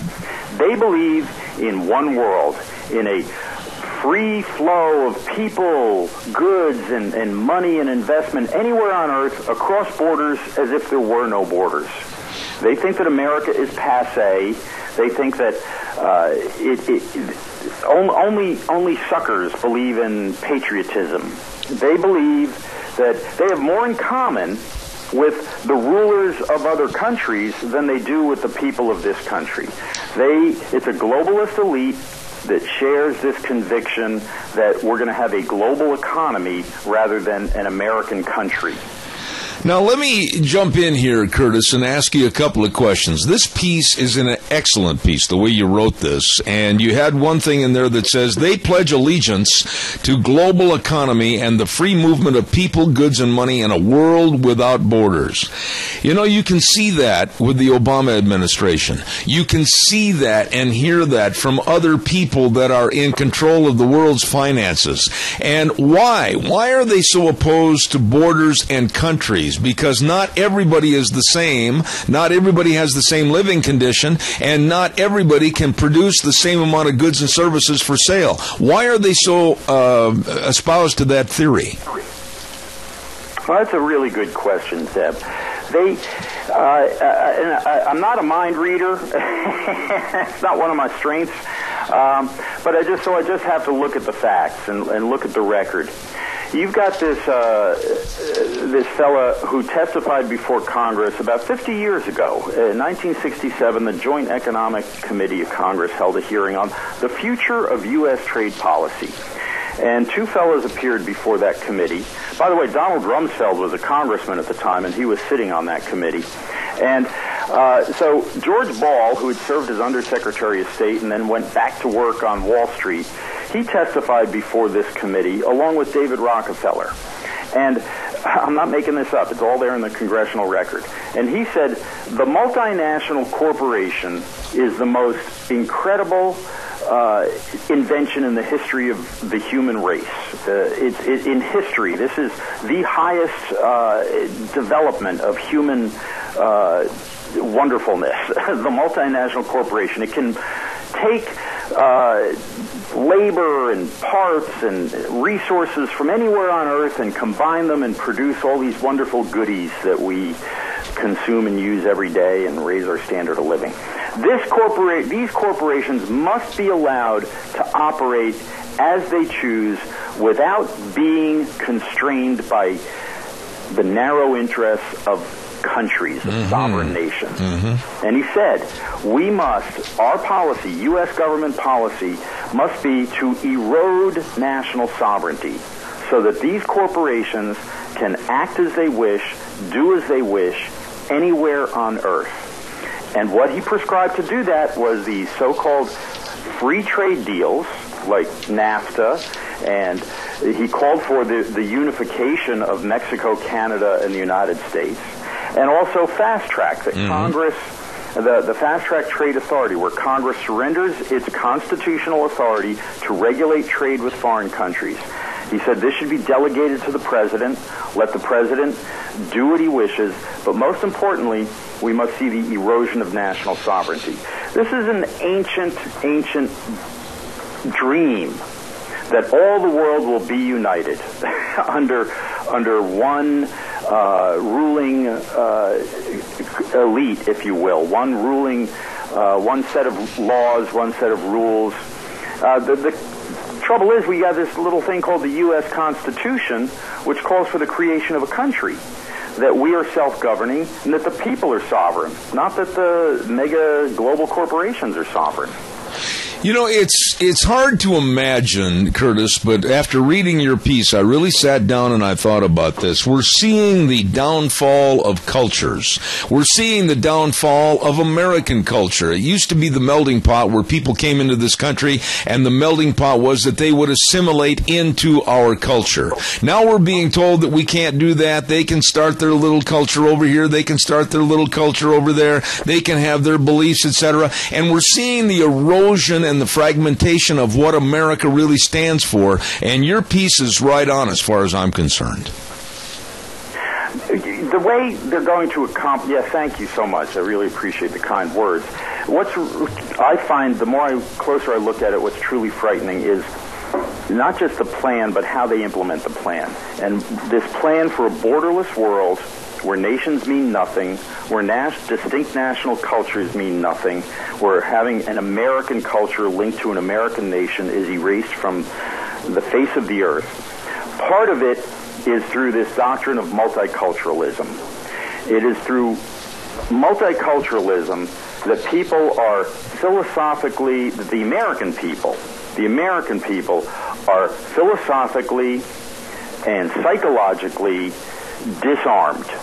So they no longer believe in an American culture. We have to have this multicultural society where the Muslims and the Jains and the Buddhists and the atheists, communist people are just as equal and just as good and just as valuable as the Western tradition from which we arose. And then on an economic level, they have globalization, where instead of pledging allegiance to the United States of America, one nation under God, indivisible, they pledge allegiance to the global economy. So that disarms us economically. It outsources our jobs, sends it to the slave markets of Asia, and as I said, then psychologically we're disarmed through multiculturalism and open borders immigration. You know, those people from Syria and from North Africa, they have as much right to live here as anybody. Who said that we have the right to erect borders and limit the number of people that come into this country? America's an idea. It's not a nation. You hear this being said by some of the most unlikely people. Paul Ryan said those very words. Yep. America is an idea that people all over the world aspire to, and they should. I got to laugh to keep from crying because it's really quite frightening. Well, let me ask you this. In your article, you wrote, and I thought you inserted it very well, Donald Trump and why the elites hate him, and they are, quote-unquote, according to what you said, in a cold panic. Tell us a little bit about your thoughts on that. Yes. Well, Donald Trump has made very clear that these lousy trade deals, which are outsourcing our jobs, moving America's productive capacity, our manufacturing, and make no mistake, A country's wealth is dependent on what we dig, grow, or manufacture. And under this regime of, it's not really free trade, but that's what they call it, this so-called free trade regime, all of our factories are being outsourced, sent overseas. Donald Trump has spoken up against that. He said it's destroying the middle class, it's destroying our jobs, it's destroying our way of life. And he's been saying this for 25 years. This is not new. He's been saying this for a long time. And that's really the center platform. The first position paper he put out was put Americans first. We have to have a pause in immigration, stop bringing cheap labor into this country from all over the world, and stop exporting our jobs all over the world. That is the opposite of that is exactly what the globalist elite believe in. They believe no borders. People should be able to move anywhere they want. I cover the United Nations, and I've seen them say it up there. People should have as much right to move between Mexico City and Chicago as they do today the right to move between Chicago and Los Angeles. People should be able to move anywhere they want. And jobs, we've got to take the jobs in America and move them overseas to give those people a chance so that they can raise up their standard of living. This is what the global elite believes in. So when Donald Trump says, time out, hold it, let's care about our own people, let's put American people first, the same way you would feed your family before you fed the family down the block, let's feed our own people first. It freaks them out. It's like, this goes right against their central belief. Curtis, is there enough pride left in America and its value system and its Constitution? Is there enough that we can turn this thing around and stop this bus before it goes over a cliff? I absolutely believe so. I'm glad you used the word pride. Look, the second part of your question, or I don't know, it was the first or second, but first part of that sentence, is there enough? Yes. Though there are millions and millions of people who understand what we're talking about, Zeb. They understand that both parties have sold them out. What have those people done? They've dropped out of the system. They've stopped voting because they say, why bother to vote? If I vote for the Republicans, they give me the same garbage the Democrats do. They just coat it in it's a different color M&M, but the same stuff's inside, and it's not chocolate. It might be brown, but it's not chocolate. So they say we're not going to vote.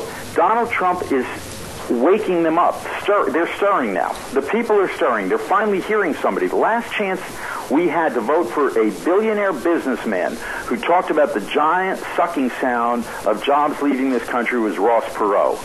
And he got more votes than any third party in history. Now the results are in. People are saying, Ross Perot's wrong. There's not going to be a giant sucking sound. The Mexicans are going to buy all kinds of stuff from us. It's going to be great. Well, now we see that Ross Perot is right. Yep. And now we have another billionaire businessman who's not owned by Wall Street coming up and saying, we're going to do something about it, bring those jobs back. The people are stirring. And I'm glad you said pride. Because what it's a matter of, too, is, number one, being mad and believing you can do something with your vote and having a messenger like Trump that you can vote for, finally. And the other part is pride. Is there enough pride left in America? I believe there is. And that goes right back to that multiculturalism thing. The reason they peddle this doctrine of multiculturalism is to destroy pride in America. Oh, you're supposed to feel bad about America. We're just a bunch of racists. We hate women. We discriminate against women. We hate people who aren't white. We're nationalists. America oppresses the whole world. We're not supposed to be proud of America. We're supposed to feel bad about America, and we're supposed to give away whatever America has to all these other people because we owe them. Well, I think there are millions and millions of people who don't buy that, don't believe it, and when Donald Trump says, make America great again, they're ready to stand up with their pride for America and say, yes, we will.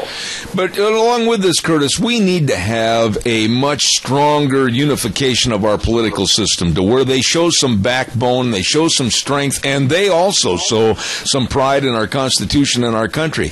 Our politicians, as far as I'm concerned, almost 95% deserve to be thrown out of office. What are your thoughts?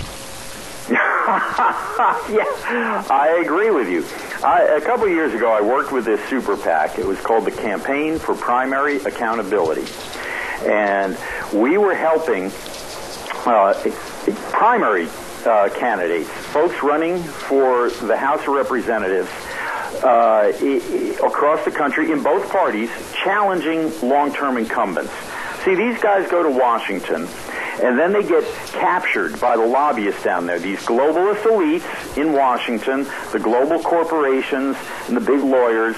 They brainwash these guys once they get to Washington, and they get on the gravy train. And they have it's a high life in Washington. There ain't no recession in Washington ever. And they think, well, geez, if I don't get reelected, I'll have to go back to where I came from. And the women aren't as pretty, the drinks aren't as strong, and the food doesn't taste as good back there. So I don't want to leave. And then they draw these congressional districts where the only election that really matters is a primary. It's a primary, because in the general election, the district is, say, 90% Republican or 90% Democrat. Most of the congressional districts are like that. So the only election that matters is the primary. But I'm getting off the point. We said what we need to do is get fresh blood in there. So I agree with you. 95% of these guys in Washington should be sent home. Some of them should be sent probably to prison. We got to get rid of them. We got to start new with people who care about the American people, care about America. You know, you're going to be, I understand you did a taping. Is it for later on tonight on Greta Van Susteren? Is that correct? I was on Laura Ingram's show earlier today. I see. I was speaking with Laura. Now, that's tape delayed, or I don't think they use tape anymore, but that comes via satellite on a number of stations across the country around all at different times. So you might be able to catch that. Somebody could catch that somewhere. I tell you what, I'll look for it. On one of the local stations that broadcasts it later today. Absolutely. We'll look for it. And I want to say how much I appreciate what you wrote and also your attitude on what's going to make America better. Curtis Ellis, UN correspondent for the WorldNet Daily and the executive director of the American Jobs Alliance. You're welcome here anytime. And again, my very sincere thanks for jumping in at the last minute. I appreciate it, Curtis. Thank you. Anytime, Zeb. Thank you for sounding the alarm. You've been talking about this and these crummy free trade deals like Obama Trade, the Trans-Pacific Partnership, and we need to let people know about it. Thank you so much. Oh, God bless. I'll be in touch. Thank you so much. Ladies and gentlemen, a super American to have on a program and talk about the elites. And he's right. The elites absolutely want to control everything. They don't want borders. They don't want countries. They just basically want to sit back and rake in all the money and have you and I under their thumbs. Very well written piece. A Global Elitist and Versus the People by Curtis Ellis. We appreciate it. Calls are welcome, 436-2244, 1-866-927-4587. And right now it's time for the weather. I better get that on here quick. Mountain Transmissions is our sponsor for the weather this hour. Don't forget they got that transmission tune-up special. Just $89.95. They'll make sure your transmission, when you put it in gear, it's going to go drive or reverse the way it's supposed to. Simply put, they're the best. And they've got over 30 years experience at 504 East Main Street in Burley. Number to call Rick and the crew for an appointment to have your transmission worked on, 678-9110. Mountain Transmissions. And right now, here's Gina with the weather. Here's your weather forecast as we move our way through the work week. And for the next couple of days, we're going to see some sunshine. But as we move to the weekend, that's going to change. Partly cloudy skies for today, high of 40, tonight low of 24. Tomorrow that's going to continue with a high of 39, overnight low of 25. Mostly sunny for Thursday, high of 44 with an overnight low of 35. Now Friday, wouldn't you know it, as we get ready for the weekend, rain showers are moving in and the winds are going to be picking up, high of 45 with an overnight low of 34. And then possible snow showers on Saturday morning with a high of 36. Yesterday's high was 38 and the overnight low was 28. That's your weather for Zeb at the Ranch. Thank you very much, Gina, and brought to you by Mountain Transmissions. They can take care of all makes and models, cars, trucks, RVs, motorhomes, you name it. Transmissions is their specialty. You be sure and get a hold of them today. They are the best at 504 East Main in Burley, 678-9110, Mountain Transmissions. Time for you to give me a call. 436-2244, 1-866-927-4587. Every single thing that Curtis wrote about in this piece is really the truth. I wish I had the time to read this article in its entirety, but he's really correct on this when he says the elites are globalists with no loyalty to the United States of America. In fact, they have no loyalty to any nation and are opposed to the very idea of nationhood. Rather than one nation under God, indivisible, they pledge allegiance to the global economy and the free movement of people, goods, and money in a world without borders.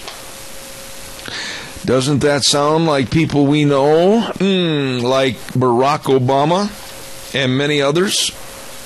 And the point he made in this article was really well taken. I'd like to know, in the time remaining this hour, would you today vote for Donald Trump? I'm not asking you who you would vote against him or who else you might want to vote for. I'm just asking you, under what you know today, under the umbrella of what you know about the man and his policies and his attitude about making America great again, would you vote for Donald Trump as president? And as Curtis Ellis wrote in his article, his attitude, Donald Trump's attitude, of trying to promise to make America great again has got the elitists in a cold panic. They don't want America to have borders.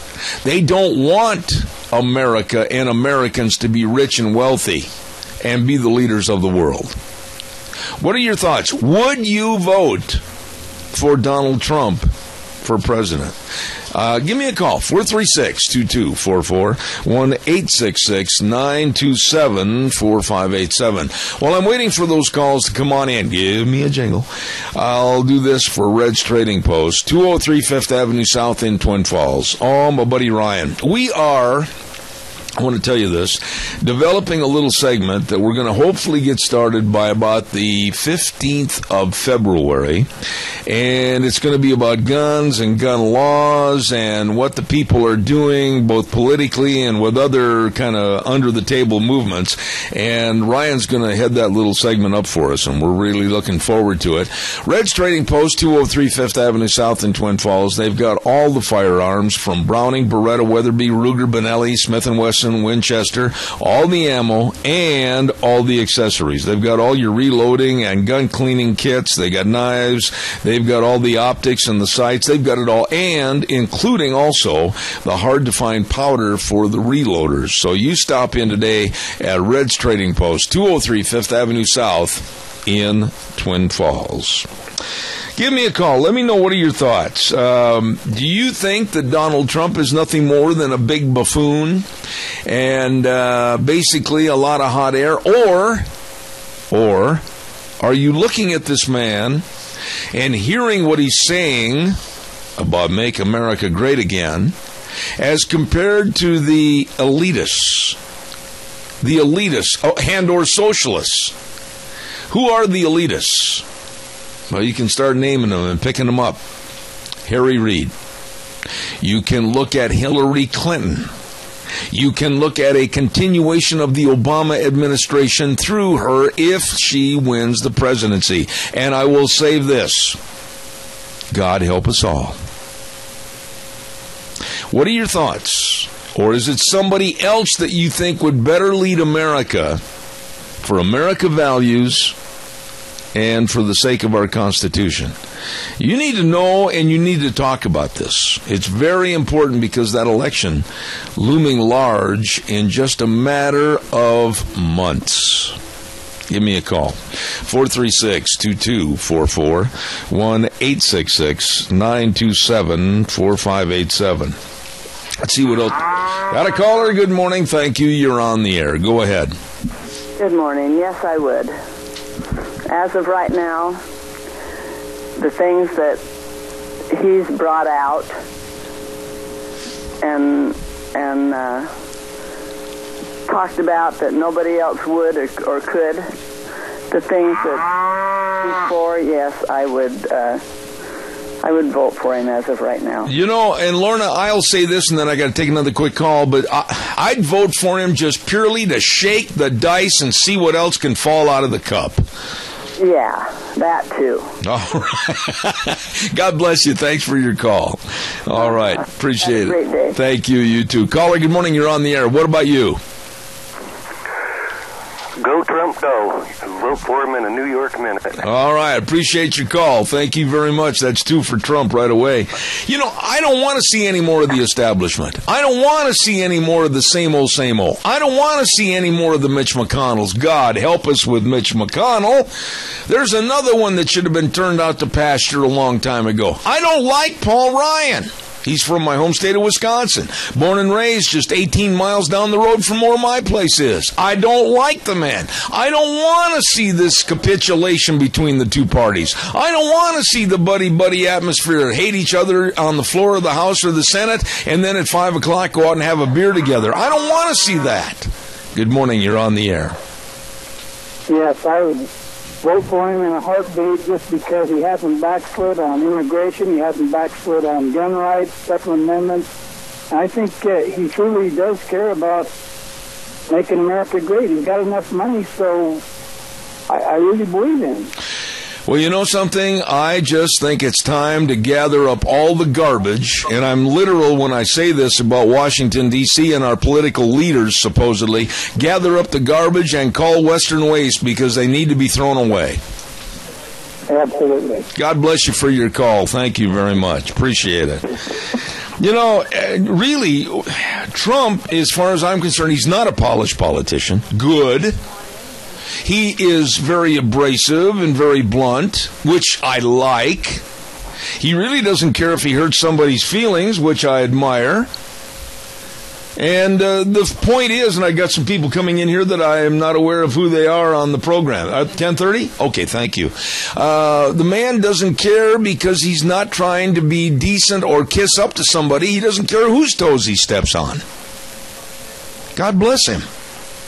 I wish more were like him. Give me your calls, 436-2244, 1-866-927-4587. Well, I better not forget to do this. You've been listening to Zeb at the Ranch for the first 2 hours. We got another hour to go. And make sure you're hearing everything. Get a hold of Mount Harrison Audiology for a hearing screening, 312-0957. Caller, good morning. You're on the air. Go ahead, please. Good morning. You're taking a poll for Donald Trump? Yes, ma'am. I am for him 199%. I can only give you one vote for that 199%, but that's good enough, huh? Right on. What about Dal? He votes for him, too. All right. God bless you both. Thank you. We're up to here with politicians. I agree with that. Quickly, caller, I got about 20 seconds left. Go ahead. I would vote for Donald Trump. My only concern is, and I'm going to try and find this out, is I want to know that he has the belief in God. You know something? Let me ask you a quick question right there. Don't go hang up. How would you be able to prove that one way or the other, especially after what we saw and have heard from Obama from the last 8 years? Oh, I'd still have to vote for Trump, but I still want to hope that he's a God-fearing man. All right. God bless you. Thank you so much. I appreciate it. Thank you. You know, I think that we've been led down a primrose path with Obama and his allegiance to not us and our Constitution, but to a world atmosphere. And we've talked about that on this program many, many times. I've got to run. The news is next from CBS. Then we'll be coming back at 10:06 with Dr. History. Don't you go away. We'll see you in 6.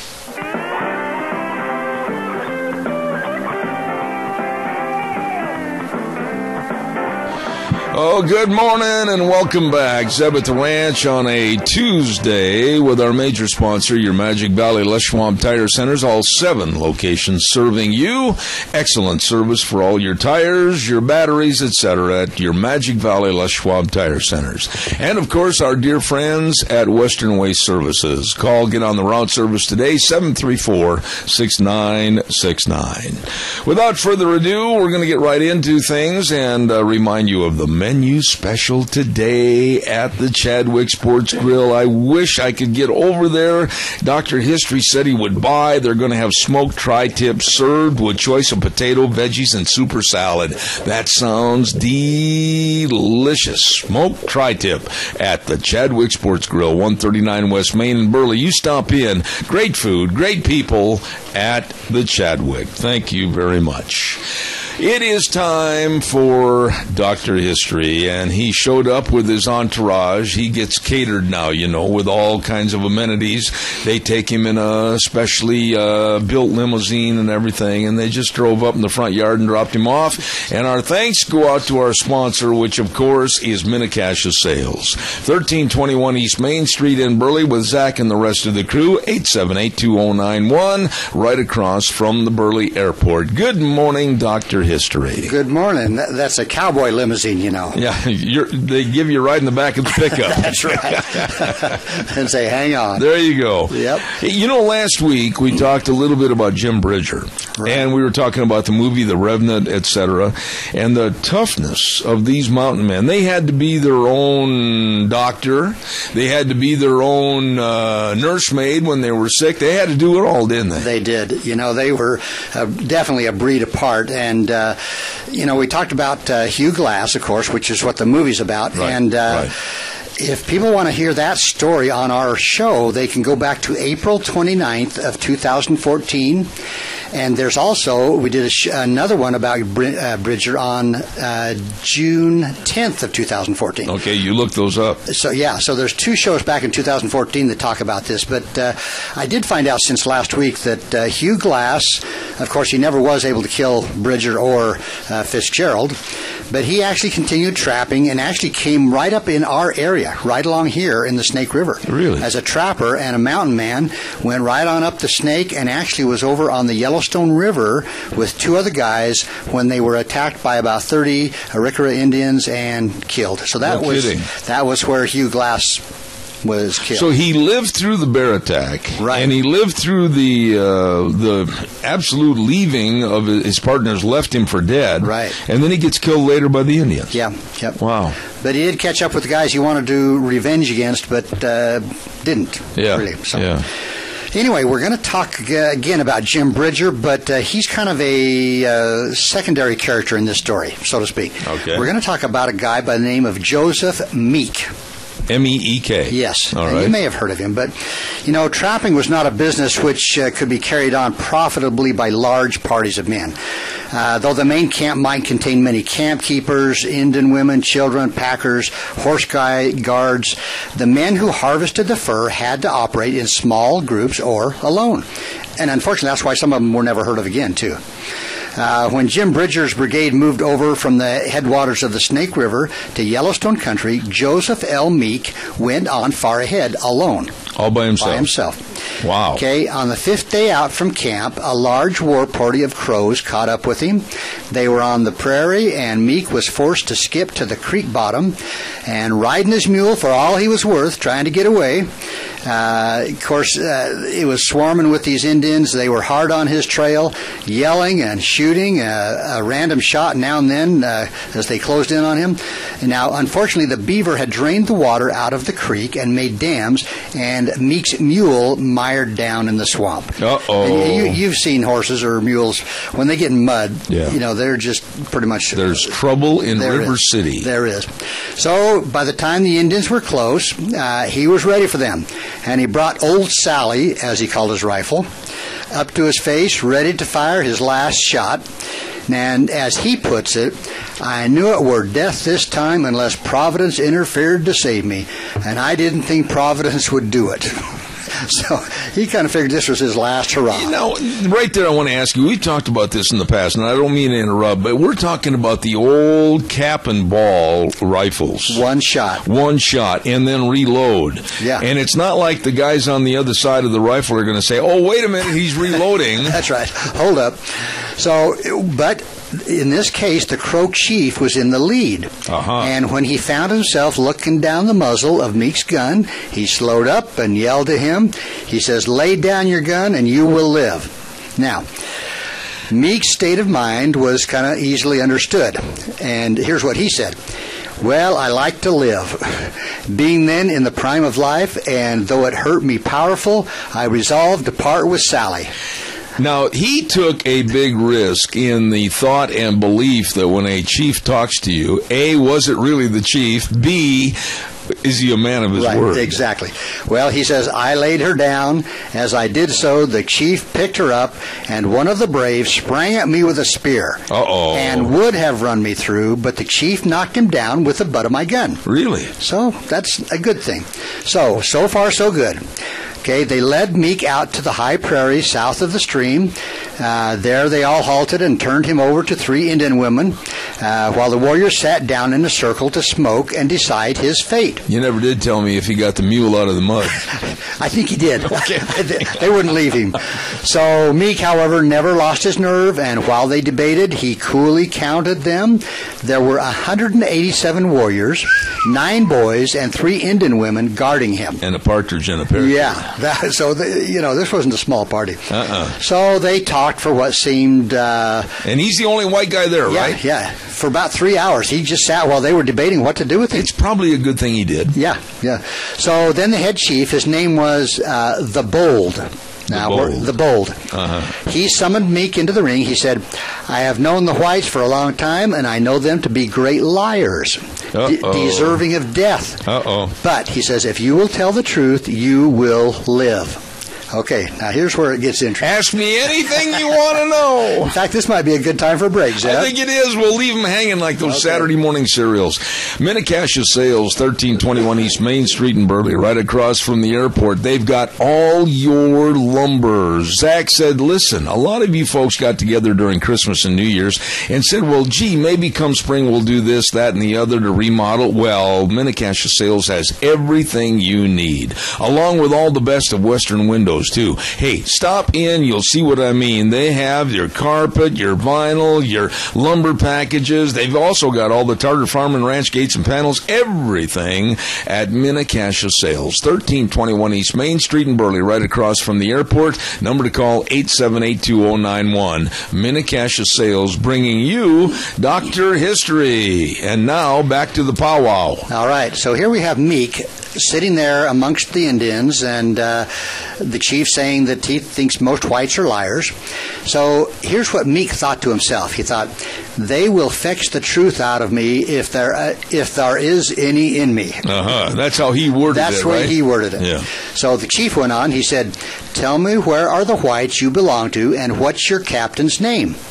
Well, Meek looked the chief in the eye and said proudly, Bridger is my captain's name, or in the Crow tongue, Kasapi. Let's stick with Bridger. Also known as the Blanket Chief. Okay. Did you know that? Bridger is called the Blanket Chief? No, and I'm not going to ask you questions either. Okay. So that gave the Crow Chief something to think about. I see. He thought for quite a while, then he demanded, how many men has he? Now, Meek knew that Bridger's company contained some 240 men, enough to lick the hindsides of the Crow war party. But he also knew that if he told the truth as to their numbers, the Crows would hightail it out of there, take him with him, or kill him. His chances of seeing Bridger again would be pretty slim. So, here's where we get tricky. Oh, boy. On the other hand, if he lied to the Indians, and so encouraged them to go looking for Bridger's camp, it was certain the Crows would want to kill him when they found out he had lied to them. Now, isn't this a danged if you do and danged if you don't? It is. But Meek was one of the bravest of the mountain men, and he said 40 men, as opposed to 240. Yeah. So he left it about 200 short. So the Crow, what's a couple hundred? Yeah, what's a couple hundred mountain men with guns and knives? So the Crows relaxed. The chief laughed. He says, we will make them poor, said he, and you shall live, but they shall die. Now Meek thought, hardly, but he kept a poker face and said nothing. Well, when the chief asked him where he expected to rejoin Bridger's camp, Meek gave him an honest answer and told him how many days before Bridger would reach the appointed place. Now, Meek wanted the Crows to find that camp. Okay, so here we go. The Indians began to hustle around, packing up for the march to meet Bridger. 2 of them mounted Meek's mule, so obviously they got him out of the mud. Out of the mud. The women loaded him down with packs of moccasins stuffed with dried meat. Now, this I thought was interesting. A war party always carried its pemmican packed in new moccasins to save weight. Pemmican. Yeah. I didn't realize that. Packed in what? In their moccasins, in new moccasins. Oh, man. I hope the guy didn't have athlete's foot. Yeah. So, because what would happen is they would, as fast as the ration was consumed, the pemmican, the new moccasins were needed to replace the worn-out moccasins. Duh. So, anyway, an interesting side note there. But anyway, the scouts preceded the party. 70 warriors formed the advance guard. Meek marched with the women and boys in the middle, and the rest of the warriors followed.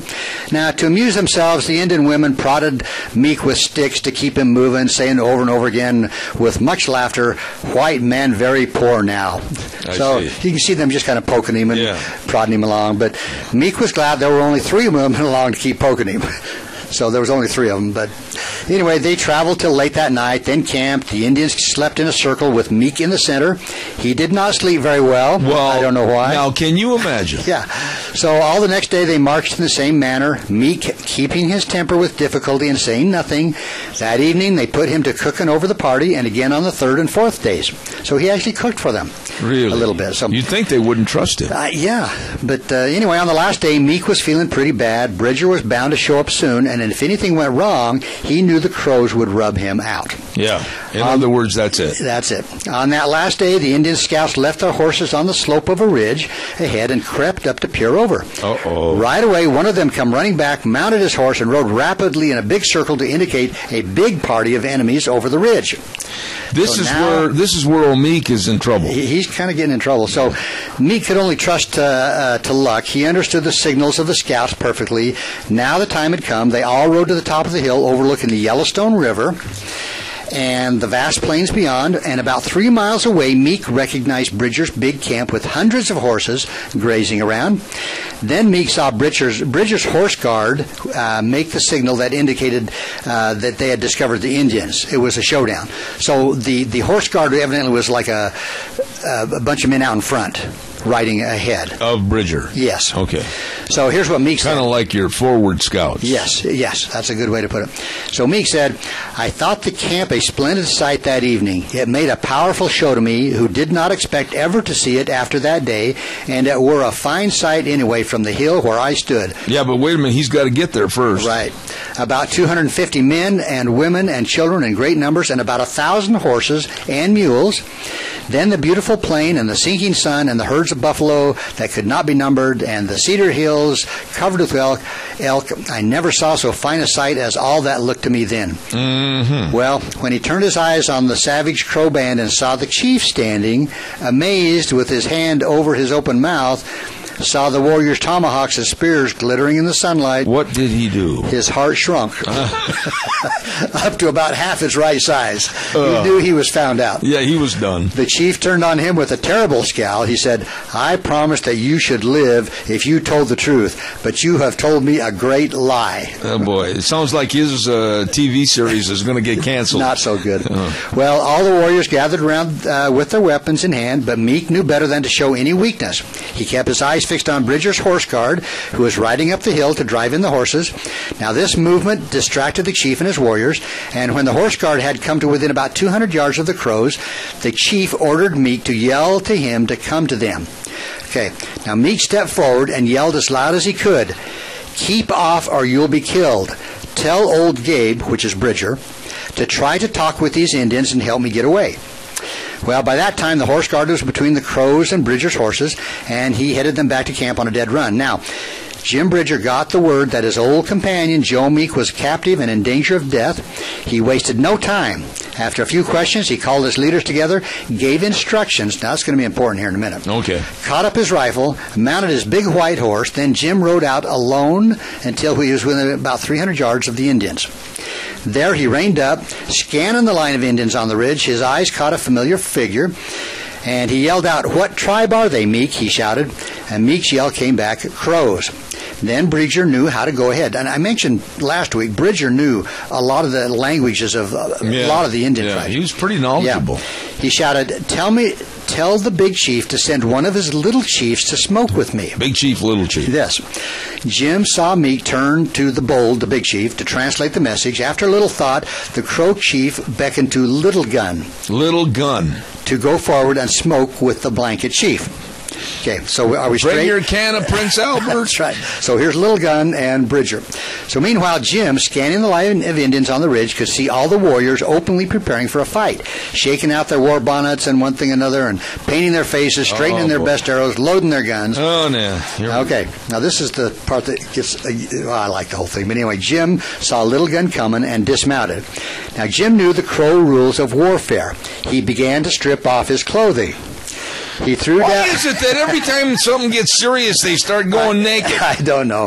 He threw down his hat, pulled off his long-tailed hunting coat, shed his shirt, kicked off his buckskin leggings, until he stood in nothing but moccasins and a breechcloth. He wasn't totally... Okay. Little Gun also halted and undressed, laying his weapons ready on top of his buckskins. Then both men, holding their open palms, walked toward each other with nothing much on. But it sounds like San Francisco. The reason they did this is so they could see nobody was carrying a weapon. Oh. All right. Now, Little Gun came on. Jim saw that he was a big, ugly fellow with long hair hanging to his heels, with a stiff pompadour smeared with red paint standing high over his painted forehead. Little Gun was strutting. He felt sure that Jim had no heart to attack him, for then Meek would be gone forever. Well, when the two men met, they lowered their arms to hug and kiss each other. What? According to custom. I was kidding about San Francisco. But as they embraced, Bridger took care to stand so that Little Gun's back was turned toward a gully which cut through the ridge a little to one side. Now, this is going to be important in a minute. I'm listening. Okay, now here's what Bridger said. That Crow wore greasy and sweaty and smeared with paint. But Jim kept on hugging him and kissing his ugly face, all the time looking anxiously over the Indian's shoulders, keeping his eyes glued to that gully. It seemed to Jim that he would have to hug that lousy Indian all day before he caught sight of his 5 armed trappers, who suddenly showed themselves at the end of the gully within easy rifle shot. Little Gun was cut off and held prisoner. Bridger did not need to hug him any longer. Thank goodness. Man. Well, he turned the Indian loose and quickly stepped back.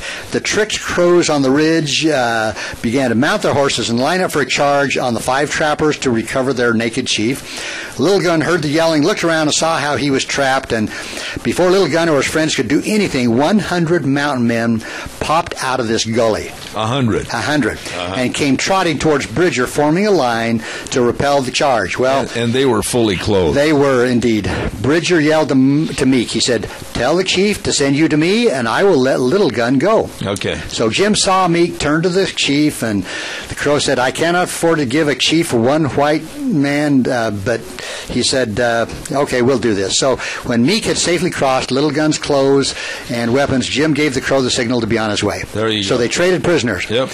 So that evening, the Crow chief with 40 of his warriors came peacefully into Bridger's camp to make a truce, and the chief explained that the Crows had been formerly at war with white men, but now he said, "We want to be friends with your camp so that we can all fight together against the Blackfeet." They all sang Kumbaya. Yeah, and who are everybody's enemies, the Blackfeet. So to make the truce firm, the Crows brought in Meek's mule, his gun Sally, and all his stuff. Really? Yeah. He got the mule He got back. everything back. I'll be done. So old Gabe Bridger and his mountain men sat in a ring with the Crows and gravely smoked the pipe in a temporary peace. But before the Crows left Jim's camp, their chief walked up to Meek and said, "Today I give you a new name. Shiam Shaspusia. I'm sure glad you said that. For you can outlie the Crows." Really? So he gave him a name meaning you are a better liar. So when you say to somebody Shampusian, that's not really good. That's not a good thing. Okay. So that's the story of Meek and Bridger. And this by this time, Bridger was about 30 years old. Yeah, so always be careful when you're up in the South Hills and you see 2 guys running along naked. And watch who you're kissing and hugging. Oh, that one kind of made me a little... I'm glad you had that story and not me. Oh, Doctor, you did it again. You know, really, you did it again. That's another very interesting story. So they were peaceful with the Crows, but they thought the Blackfeet were the bad guys. Right. And, and as often went on, they would have treaties. And some of the Indian agents were very good to the Indians on the reservations. Others were absolutely terrible to the Indians. I mean, it was just a give and take all through that time, and you can't blame the Indians for all the lies and the treaties that were broken. No, not at all. So, one thing you might want to look up, and I'm not going to say it on the air because I'm not sure about it being truthful, but the way that the Indians processed and made the pemmican is very interesting. It is, and it's not very tasteful. I'll tell you that. I've never had it, but the way they made it. Oh, the way they made it. You might want to check that out. Okay. Doctor History again. Brought to you by Minnecasia Sales, 1321 East Main Street in Burley, right across from the airport, 878-2091. Zach and the whole crew bringing you my buddy, Dr. History. Thank you very much. You have a good day, Zeb. God bless you, and we'll see you next week. Yes. All right, buddy. Thanks much. Dr. History, thank you. And right now I also want to remind you about a segment that we have on Thursdays called School Days in Cassia County, and it's brought to you by two wonderful sponsors, A Child's World at 1308 Overland in Burley, and they've got that big winter item sale going on right now, 40 to 50% off. And then also at A Child's World, a great place for the grandparents to go buy gifts for all the grandkids. What a place. Child's World, 1308 Overland in Burley. And the Ambulatory Surgery Center at 1344 Highland Avenue in Burley. Number to remember to save money on your outpatient surgeries. Hundreds of dollars in savings. 677-8888. Remember, for your life-saving colonoscopies and eye surgeries, etc., give them a call, 677-8888. Ambulatory Surgery Center at Child's World, bringing you School Days in Cassia County. We're going to send this back over to our main studios right now to Wheels and the crew, and we'll be back with our next guest in just a very few minutes.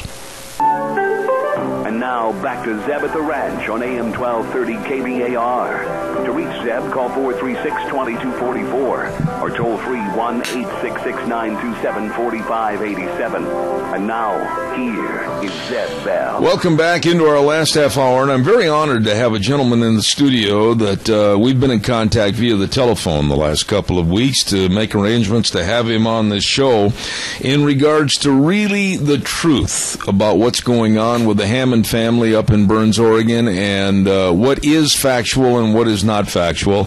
And I'd like to welcome to the microphone a gentleman by the name of Wayne Hewitt, and he's originally from the Burns, Oregon area. Good morning, Wayne. How are you? Good morning, Zeb. How are you doing? Very nice to have you on the program. Let me just kind of start off for a lack of time. You're originally from Burns. You know the people. You know the family, the Hammond family. What is all this that's happened up there to the Hammonds over the BLM land, etc.? Well, the Hammonds got a raw deal. They got prosecuted in court twice for the same offense, and now they're spending 5 years in federal prison for something that most people, the BLM, does all the time. Yeah. They start backfires and stuff like that. Well, the Hammonds, they got thrown in jail because the BLM wants their land. Give us a little background. I don't want the newspaper versions or anything. I want your honest appraisal of this. Now, how long did the original offense about the fires start? That was what, how many years ago? Probably 6 years ago. 6 years ago. And they, at that time, paid with retribution for what happened with that fire. Is that right? Yes, they did. They got sentenced to 3 months in jail. Okay. And 1 year in jail, and they served their time. They served it. Yes, sir. So the courts and the dictates of the courts were honored by the Hammond family. Yes. And then what happened? Then a federal court judge who was appointed by the Obama administration decided that they were prosecuted under the wrong statute. Ah. So they brought them back into court, and prosecuted them under a terrorist act. Now, right there, I want to tell everybody at home that Wayne and I talked about this on the telephone, and the first two words that came to my mind were double jeopardy on this case. How in the world was this legal to bring them back long after the fact in their retribution and try them again? That's what the Bundys are fighting. That's what started this mess. Okay, now when you refer to it as a mess, Wayne, what is the status right now on this? Well, the status is right now the Bundys have occupied the refuge. We're talking about Ammon Bundy from down in Las Vegas area. Yes. And the Idaho 3 percenters have got between Bundy and the FBI to keep bloodshed from starting. Okay. Why did, and I'm going to ask you some simplistic questions, but you know the answers to these. Why did the Bundys and others get involved up in Burns, Oregon? Because Ammon Bundy is a constitutionalist. Right. And he actually read the Constitution.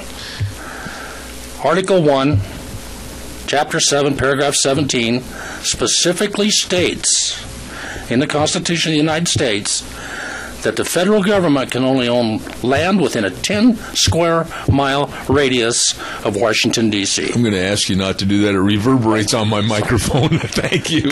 I was hearing the boom, boom, boom in my head. That's all right. So, in other words, the feds, to use the vernacular in abbreviated form, they are illegal in this whole thing. Yes, they are. Okay. Absolutely. What kind of people are the Hammonds? They're great people. They're the nicest people you ever want to meet. And they've been there hard-working ranchers and have been there since, I think 1963.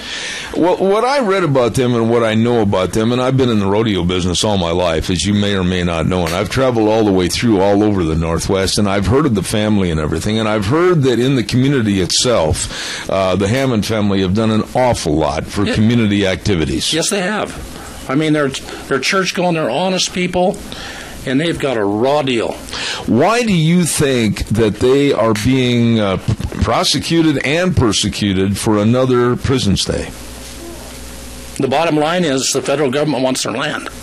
And why do they want their land? It's got the largest uranium deposit possibly in the world on it. Really? And does the general public and the news media know this, Wayne? Has that been brought out? You can't get anything across CNN, NBC, CBS, because they won't televise it. So now this is deeded property that the Hammonds have that runs in adjacency and next door, basically, to the BLM land, right? Yes. And I have heard that, and read, tell me if I'm wrong, that there's a stipulation now that if the Hammonds decide to sell, they have to give first right of refusal to the government. Is that correct? That's exactly correct. Now, does that go along with this uranium deposit? If you chase the uranium deposit back, there's a company in Canada that wants to buy the uranium rights with ties to, clear goes to Hillary Clinton to fund her campaign. And that's been proven. Really? So what about these guys up there, Ammon Bundy and the rest of them? I mean, we had, and I can't for the life of me remember his name, on from that. I think he's from down in Arizona, and he's one of the people that was on our program a couple of weeks ago. Spokesperson. He's a rancher down in Arizona, and for time's sake, I can't remember his name right now. Very nice man. Are they doing better for the situation, or are they doing harm to the situation by being up there? Oh, I think they're absolutely helping the situation. Explain that. Because they're going back to the Constitution and explaining to people that are out there that this is the law of the land. It's not what the federal government tells you is the law. Read the book. Is there, and I'm kind of shotgunning questions here this morning, I've cut out different articles in the paper, one of them which says cowboy poets are going to be gathering in Nevada with an eye on the Oregon conflict, and then another one that was in this morning's paper I'd like you to elaborate on a little bit. Tribe asks feds to stop armed groups free travel at refuge. How would you respond to these articles that seem very biased against this group? They are biased, and that's how I'd respond to them. The tribe is not against. They've been invited out by the Bundys to come and get their artifacts. And they refuse to do it because I think they get money from the federal government. What's going to happen here, Wayne? Honestly, you know the people, you know the lay of the land, you know the federal government, you know what's happened in the past up in northern Idaho and other locations down in Texas, etc. Hopefully there won't be any bloodshed over this. I hope there's not either, and what people need to do is, number one, get informed. How do they get the right information? Explain that to me. Well, what you need to do is read the Constitution. It's easy. Chris Ann Hall. Have you heard of her? Yes. People need to listen to her. Isn't she, I've heard the name, but correct me if I'm wrong, isn't she a reporter up in that area writing for a certain newspaper? She's actually a constitutional attorney. I see. Thank you. Okay. And she's going all over. She did 2 seminars in Burns, Oregon the other night. And while we're having another town meeting, she got almost 1,000 people to listen to her. Really? You lived there, you were born and raised there, and you have family up there yet, I would assume? Yeah, I do. Okay.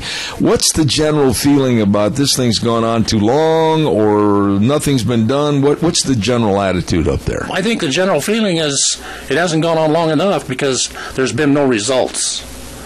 You know, the Hammonds are still in jail. Do you think that they will have to serve that full 5 years? I hope not. Okay. But the way it looks right now, they're probably going to have to. Where's the lawyers on their side? I mean, you and I'm not a lawyer. I don't assume that you're a lawyer. And when you talk about the terminology double jeopardy, why wasn't that thrown up in front of the courts and in front of the government as far as the Hammonds have already served the sentence? I have no idea. I can't answer that, other than the Hammonds are just one small family. And the BLM really wants this ground, so just wash it under the table and forget them. Now, how old is Mr. Hammond? I understand he's about 73 or 74. 73 years old. 73. Yeah. So a 5-year sentence could almost be a death sentence for him, couldn't Yes, it is. Okay, now what about the rest of the family? Are there other family members involved in the ranch? His wife, Susan. Yeah. And, of course, the other son's in jail. And I don't know how many kids or grandkids they have. But it's a working ranch that depends upon the actual workers being the family members. Yes, sir. And what's happening right now? What's happening with the ranch? Some of the Bundys are going over to help, and all the other ranchers. Merlin Roop was one guy that's been helping them. Just one that I know because I personally know Merlin. He's been one that's been helping the Hammonds, and that's what's going to have to happen. The community stepped in to help them save this ranch. But now they owe a $400,000 fine on top of spending 5 years in jail. $400,000 on top of the jail time? Yes. And that was not an assessment made on the first litigation, was it? That I can't answer. Okay. But all I know is there's $400,000 owed. $400,000 they've got to pay to the federal government. Yes, and whether they paid part of it or not, I can't answer that. Which leads one to think that if they can't pay the $400,000, thus goes the ranch. Yes, that's exactly the idea. What are your major concerns being a former resident up there? I mean, what do you hope can be achieved in this, or has it gone too long? Well, what I hope happens is the people of the United States wake up and take our land back and give it back to the state where it belongs, and give it back to the people of that state. That's what needs to happen. It wasn't the federal government's land to begin with. Right. Wayne, we've gone so far over the federal government's assuming all the land and basically telling us that even if it's public land that you and I pay taxes for, they can close down sections, whether they're a hiker, a four-wheeler, a horseback rider, or a grazer, or whatever the point might be. What's it going to take to get the American public to, like you said a minute ago, wake up? Things are diminishing and we're losing a lot of our freedoms. Well, we're going to have to get the social media to tell the truth. The number one thing, which I don't know if it's ever going to happen. Thank God for radio talk show hosts like you that put the truth out. But if this was social media, CNN, it would be turned so upside down it would be the farthest thing from the truth. I go along with what you said, and right after this happened with Ammon Bundy and the rest of the folks coming up there to support the Hammond family, I kind of did a lot of channel surfing with the different news programs to find out what was being said. And it was really interesting, like on NBC's Today Show back in New York City, it was almost a mockery, if you will, of the Western way of life, the ranching way of life. I don't think they really understand it all. No, they don't understand it at all. The only one that's putting the truth out is Pete Santelli. Really? And The Connor Report is another one that's getting the truth out. Channel 2 News put something out day before yesterday, but it was very brief. I see. So, in your opinion, again, I'm going on the reliability that you know the people, you know the area. What can we do to better help these people? Send donations to Hammonds. Really? You know, help those folks out. Now, where were they taken to serve that prison sentence? California. All the way in California. Why wasn't it a federal prison, Oregon prison instead of California? I can't answer that.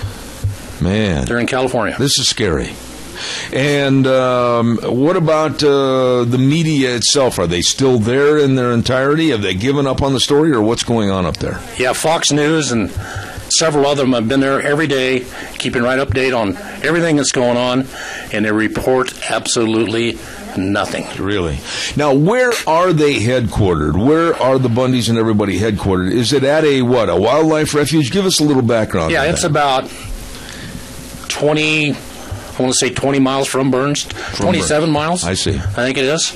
It's the Malheur National Wildlife Headquarters. Okay. Which the lady that runs the headquarters that's in charge of that just happens to be married to the man that runs the BLM. Oh, not a conflict of interest there, is there? No. I see. And Judge Grassi, who's the judge that sentenced them, that's mixed up in all of this, his brother just happens to be the manager of the Vail District. Oh, my. Of the BLM. Why, in your opinion, knowing the family like you do, Wayne, why haven't they spoken out more through the other siblings or the wife or whatever? Why have they been so quiet about the mishandling of this situation? You know, I can't answer that.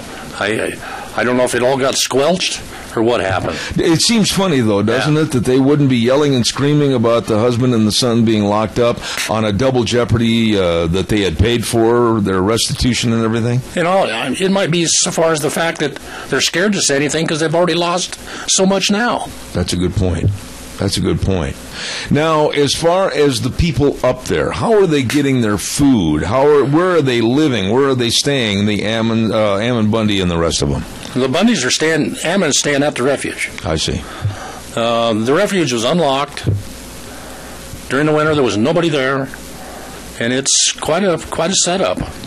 They got a mess hall. They got bunks. They got everything, and they didn't break in. They didn't break into nothing. They haven't torn anything up. They just walked in. Can there, in your opinion, be a forcing of them to leave by the federal government? Do you think that's going to be the ultimate end of this situation? What do you think is going to happen? Well, I think it probably will end up that way. It'll be totally unconstitutional. Right. I hope it don't end up that way, because then that's going to wind up in conflict. Yeah. This isn't going to be the last time that something like this is going to happen, unfortunately. It could happen to anybody, couldn't it? Yes, it could. It's happening right here in Idaho. Go ahead, explain that. I hear tell of is it Custer County that's north of us, that there's a rancher having problems with the BLM. Right. Another rancher in California is having problems. It happened all over the West. Look at the map, how much the BLM has taken over compared to what it was 30 years ago. You know, the closures, I don't care if you're, like I said earlier, a recreationist or a grazer or whatever the point might be, we've really succumbed to a kind of a closing attitude by the federal government to take the use of our lands away in whatever regard and just basically lock them up. That's exactly right. And it's not theirs to take. It belongs to the state. Right. And to the people. Now, the family itself, with no income, you said that people are going up there to help and run the cow operation, et cetera, or whatever, take care of the hay situation come spring and summer. But you can't afford to have your neighbors take care of your business forever. There's got to be some end to this story. Yeah, I think the neighbors will step up. I really do. It's that type of close-knit community that I don't think they'll let Susan Hammond lose her ranch. I want to get back to the actual sentencing of 5 years. I mean, we have seen terrorists and we've seen other criminals get far, far less for their actions, and these people are being treated as terrorists. That was some of the terminology. What do you think about calling the Hammond family that you've known all your life terrorists? It's crazy. It's asinine. I don't know if I can say that on the radio. You just did, and I accept it. That's fine. I mean, it's outrageous to call these people terrorists. You know, basically, give us what happened with the fire. I mean, they were backfiring to stop a fire. What happened? Well, there was actually 2 fires. I see. And the one that they were backfiring got away from them, burned like the first time the Hammonds started the fire, it burned an acre of BLM ground. 1 acre. 1 acre. 1 acre. The second fire, they backfired after lightning strike started the second fire. They backfired and they burned, I think, 138 acres. Okay. And that's what the BLM come in and prosecuted them on. Those 2 charges, the government said, the judge said, that the mandatory sentence for this crime was unjust. Right. And he gave them 3 months, the one, and a year for the son. Right. They served their time. Then this other judge in Oregon that's appointed by the Obama administration said, that ain't right. So she comes back and she takes them back into court and gives them mandatory 5 years each. Wow. And the destruction of their family. And the destruction of their family, and fined them $400,000 for the price of burning 138 acres of ground. You know, Wayne, sagebrush land. You have lived here a long, long time, and you know that we have seen as little as 4 years ago a disastrous fire start right up at Cottonwood that could have been squelched and just take over all the South Hills. And it's okay for the BLM to have these fires, but not to let any American citizen stop the fire or be apologetic for a backfire to save their property, right? Yeah, the BLM does it. They have a video recording, which the Idaho 3 Percenters have in their possession, of the BLM lighting the fire, trying to burn the Hammonds out. Well, you know, it was never let into court.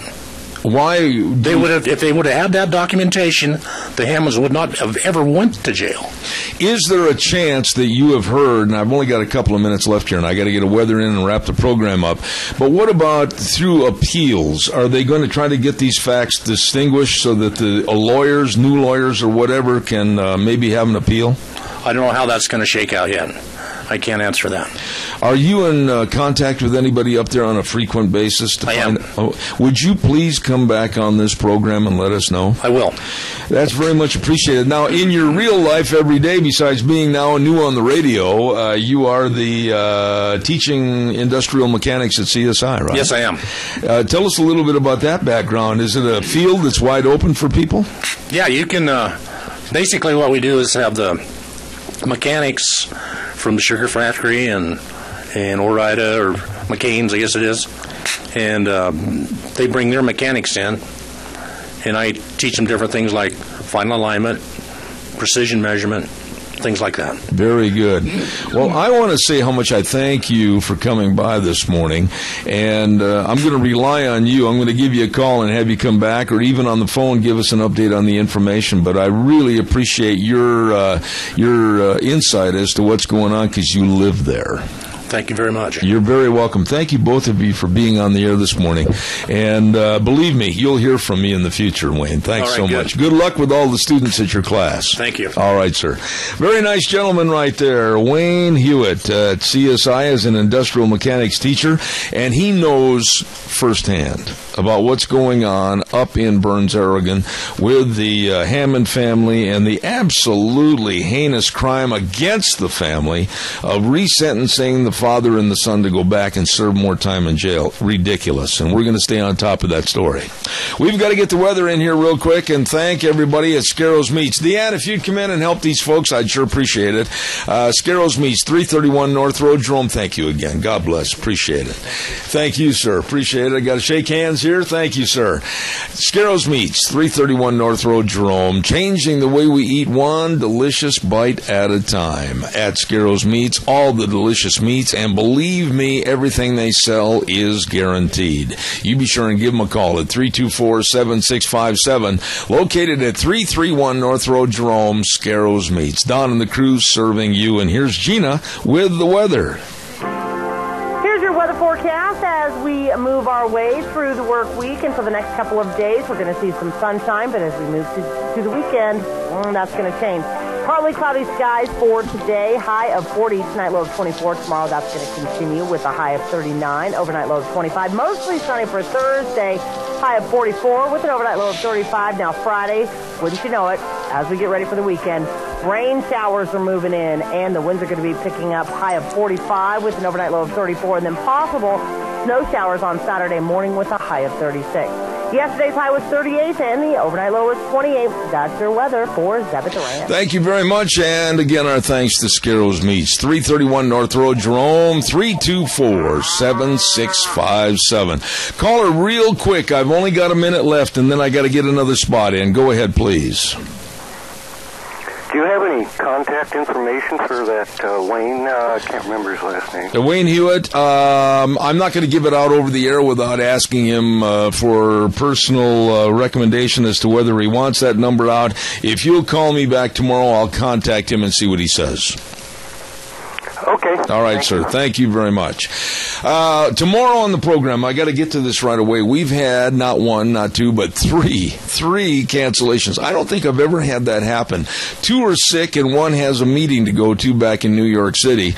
So yours truly is kind of sitting here going, well, after 9:06 with Dave Beagle, I haven't got a clue who's going to be on the program tomorrow, but we will see. And I also want to remind you about our major sponsor while we have just a minute left here, and that's, of course, your Magic Valley Les Schwab Tire Centers. They provide service to you. I mean, really, you go in there, you know they're going to provide the best of information as to what kind of tread and tires you need for your kind of driving on your cars, your pickups, your SUVs. You know they've got the best in the studded tires and all the traction tires for this winter. You know they can provide the best in service with brake service with their highly professionally trained technicians. You know they're the best at front-end alignments and shocks and struts. And you know, and I found this out myself, I had a dead battery last weekend, had to get a brand new one. They have the best in batteries. That's it, bar none.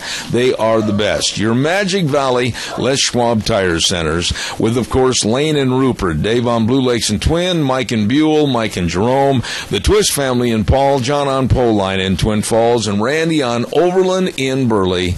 The best, bar none. Your Magic Valley Les Schwab Tire Centers. I want to say thanks to all of our guests this morning. We had some outstanding programs and segments. And I want to also mention to you that you've been listening to Zeb at the Ranch. Make sure you're hearing everything. Contact Mount Harrison Audiology and Hearing Aids for a hearing screening. The number to call, 312-0957. You know, we've had some calls, and I want to quickly say that if you'd like to be receiving cow pies and coffee cups, my weekly blog, all you have to do to go on the address to get it sent to you, zebbell.com, click on your email address, and we'll get it sent to your home. Zeb at the Ranch, and of course, that's the cow pies and coffee cups blog. Until tomorrow at 8:06, we'll sign on and we'll ride the horse for 3 hours. Zeb at the Ranch right here on K-Bar 1230 and streaming live all over the world on zebbell.com. God bless, and the way things were are the way things ought to be. We'll see you tomorrow morning.